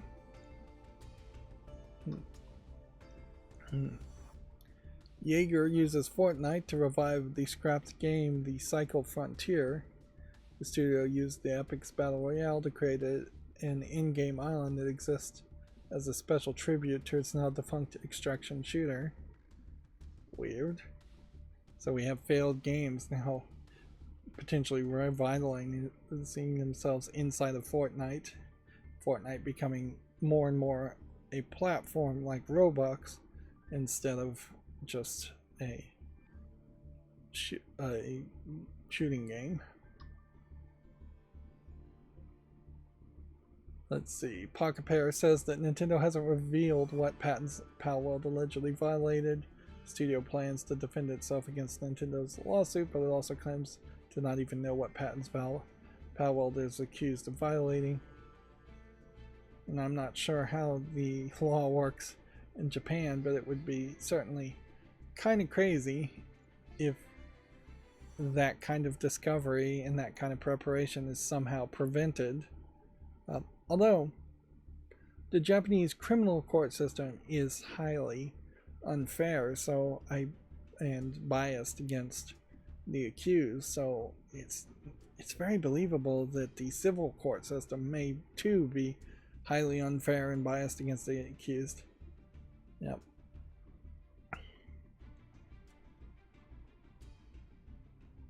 But yeah, I imagine, I'm not sure if Nintendo has even really put out any real paperwork other than announcing the lawsuit. And this is a problem about news reporting in general, is that very rarely do people actually look for the paperwork or search anything or verify anything. So Nintendo and the Pokemon Company can put out a press release that says they're going to sue them, then never actually sue them, and still get that same effect in the hopes to just scare Palworld away. And then they can drag a potential lawsuit out for potentially years. If it were several years from now and Nintendo said, oh, we're still suing them, we just haven't filed the paperwork, that might be what they're trying to do. Now, the feeling, I think, is perhaps a little bit more opposite in Japan than it is in the rest of the world in the West, as far as who's the bad guy in this case. I think the local audience of Japan may be more mad at Palworld than they probably should be for no real reason, and siding with Nintendo. Whereas the Western world, which is more focused on PC gaming, feels like Palworld was within its rights to make a game that somewhat parodies the character designs of Pokemon, which would be really a copyright claim, but actually plays completely differently. And so any actual gameplay mechanics and patents and such are not anywhere close to the same of what a Pokemon game is. So what would be really intriguing around this is if the patents that Nintendo eventually decides to claim they're violating turn out to be patents that have nothing to do with Pokemon, and it's like patents that they may have gotten approved from something like Splatoon that they're claiming are being violated. Now, arguably, maybe Nintendo shouldn't own any patents around video game mechanics at all. But yeah, that would be the hope, is that these patents got struck down in the Japanese court system and the worldwide to say, no, we're not going to hamstring and like handcuff every other game developer and make it a situation where only Nintendo can make certain types of games. Here we don't think Hi-Fi Rush is going to make us money. Crafton CEO says Tango Gameworks.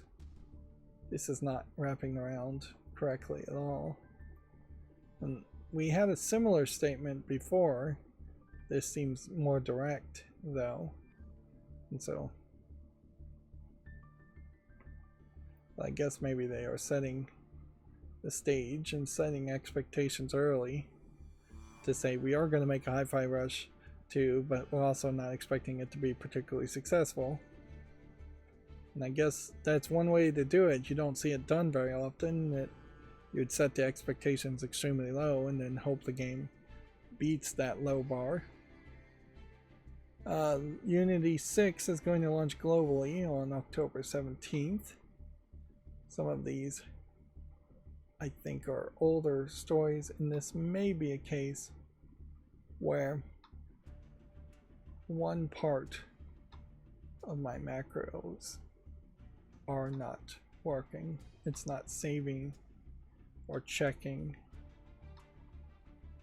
the right information, and so it is just going back and clicking on every single link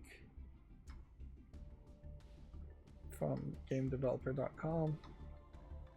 Which doesn't make a huge problem. It just then does leave a bunch of extra tabs open that we don't actually need to talk about.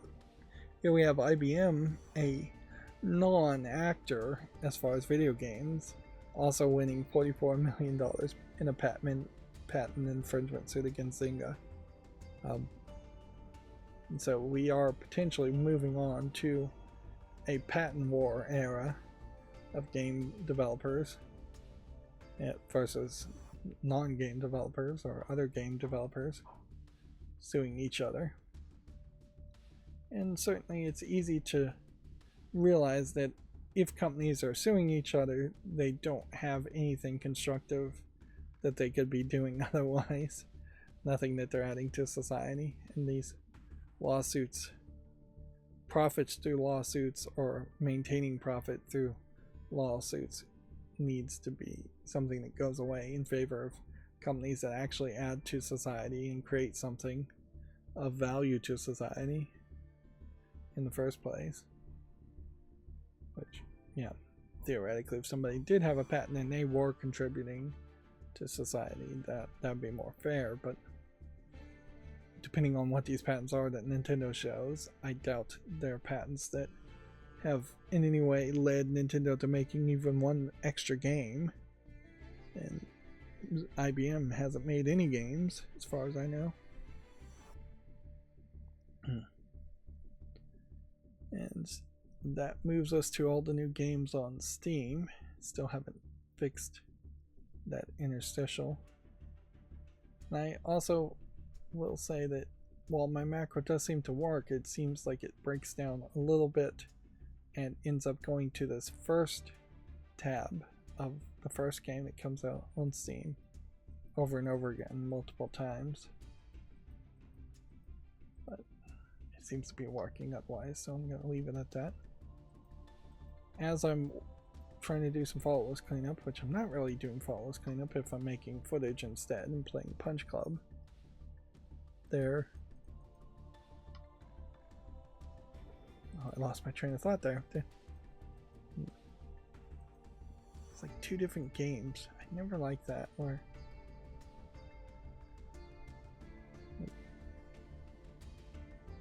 and this says it's made in partnership with a hospital charity, but then it's being sold for money.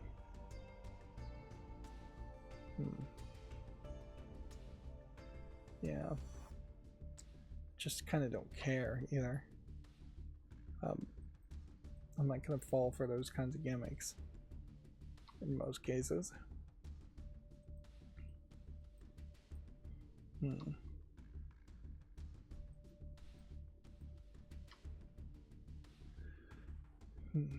think this one's going to be a no, too.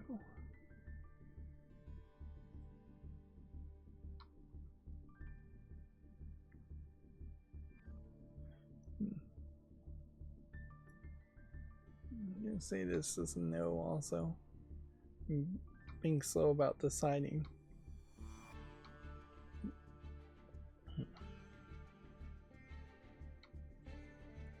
Oh, I guess what I was gonna say was that as I'm doing the faultless cleanup, I am being more critical of visual novels in particular. There's just not a lot of them that I think I would play. And at some point in the future, maybe I'm buying games for other people to play, maybe I'm buying games and I just have a completely new appreciation of things like visual novels. So maybe there would be a point in the future in that I just go through a long list of all the visual novels on Steam, which would be an extremely long list, and reconsider a lot of them. But the maybes are just too big, and certainly is more of a case that right now I should have a wish list and a fall list that is more attuned to the style of games I actually would play, particularly when I already have games like Surviving Mars in my Steam account, and I don't think I got that game for free, so probably did pay money for that game to just play the tutorial. And because I made content around it, it just really wouldn't be moral to refund that.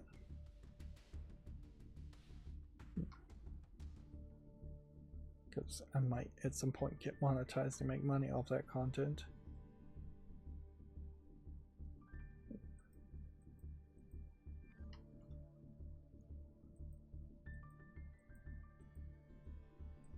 Now, funnily, let's say, even though I am getting more viewers and more watch time recently, it seems like the number of new subscribers may have kind of stalled.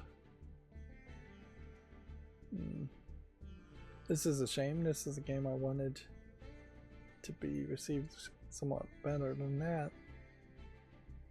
See if we can get a general idea of what the negative reviews are. Mandatory Xbox account for multiplayer. It has potential, but will that potential ever be realized? Oh well, come back in 1 or 2 years to find out. Game keeps crashing.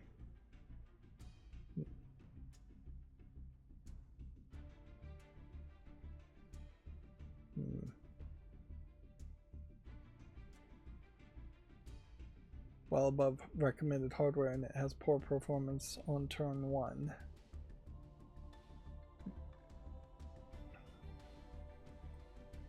Well, that's a shame. With these kinds of ratings, the odds that people would stick around for any kind of patches are fairly low.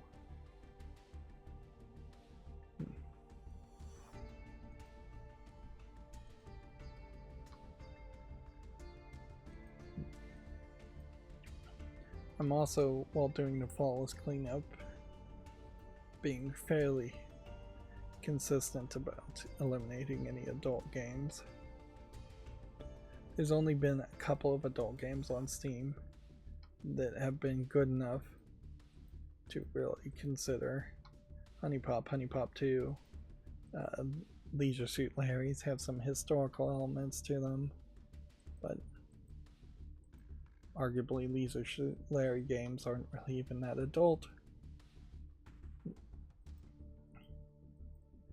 So yeah, we are in this weird situation where if there's going to be any good adult content, it's probably going to be a single scene in a 60-hour to 200-hour game, not a full game that's just completely focused around, or mostly focused around, adult content. So that certainly can be too little content for that fan base, fans of adult content. Of course, the other problem that's much more prevalent is that most adult games on Steam, and most adult games in general being made, are just completely obsessed in the adult romance content and don't have any gameplay or quality to them otherwise. Here we have yet another clicker game. Still seeing a lot of garbage. Trying to avoid prologue games. But I don't think I'd go out of my way to program my curator to close prologue games. If anything, I might program it to get rid of things with 3D puzzle in the name. That's all, I think, coming from one single developer.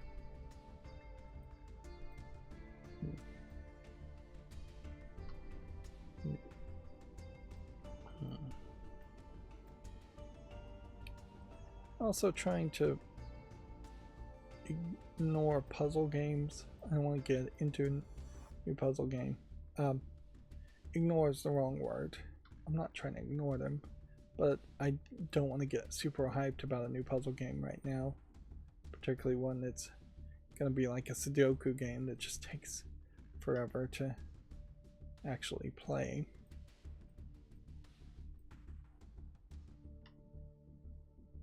No.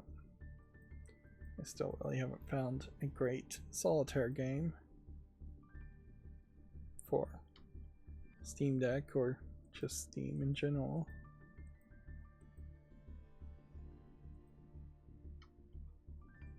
Yeah, if you have a Steam Deck, going to desktop mode and installing K-Patience makes more sense than trying to find a Steam library game. Greedfall 2 is also getting very poorly received. Let's see what's going on there. So we're starting in a bad direction in that some of the games are coming out, but they're coming out as being barely playable even for early access. They have been changed from a good action RPG to an unpolished Dungeons and Dragons. It's such a worst choice ever. Speaking of Dungeons and Dragons loosely, Magic the Gathering announced some updates and banned 4, it seems like, very important cards, changing the meta quite a bit. Although that does seem to be kind of the way Magic the Gathering does it, is that in the first of 4 updates where they add new cards, they will add some really overpowered cards that you can play with for a couple months, and then the second of that cycle of 4 updates tends to ban all of the super overpowered cards, which then starts to highlight some other cards of also being overpowered that then get banned in the third of 4 updates. And usually by the time you're at the 4th of the 4 updates, they don't have to ban anything else, but then the cycle starts all over again, and the next update they add new cards.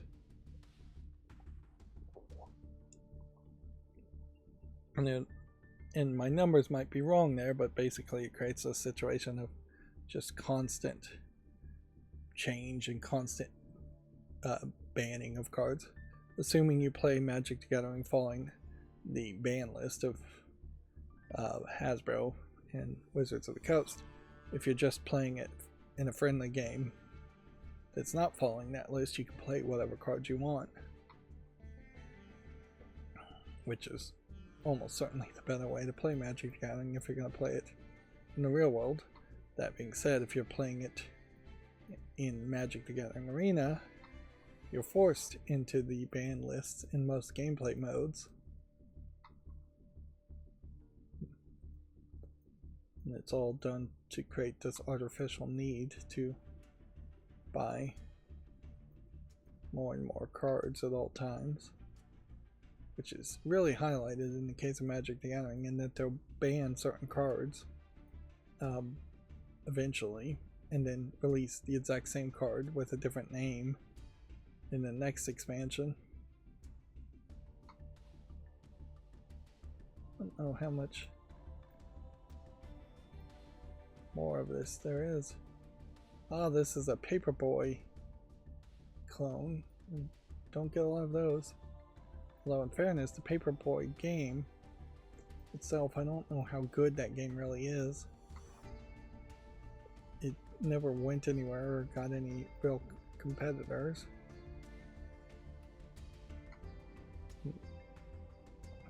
Games like Paperboy on the NES or in the arcades even very possibly just succeeded because there wasn't a lot of competition.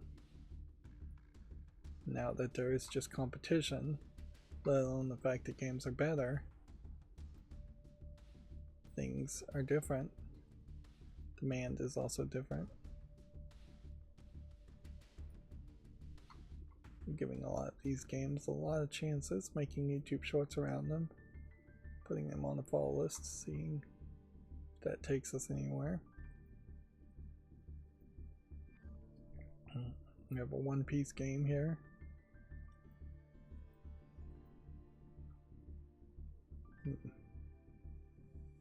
Four versus 4 multiplayer.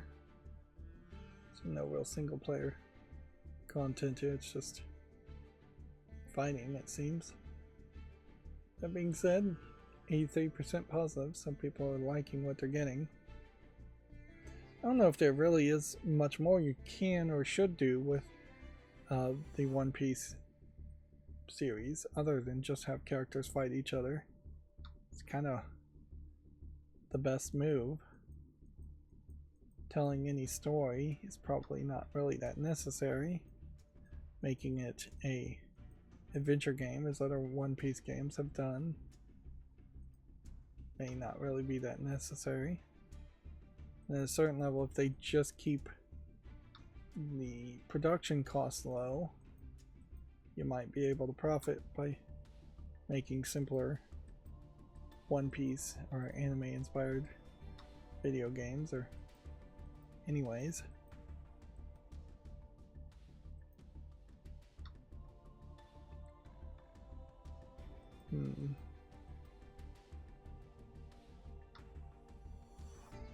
Still getting quite a bit there.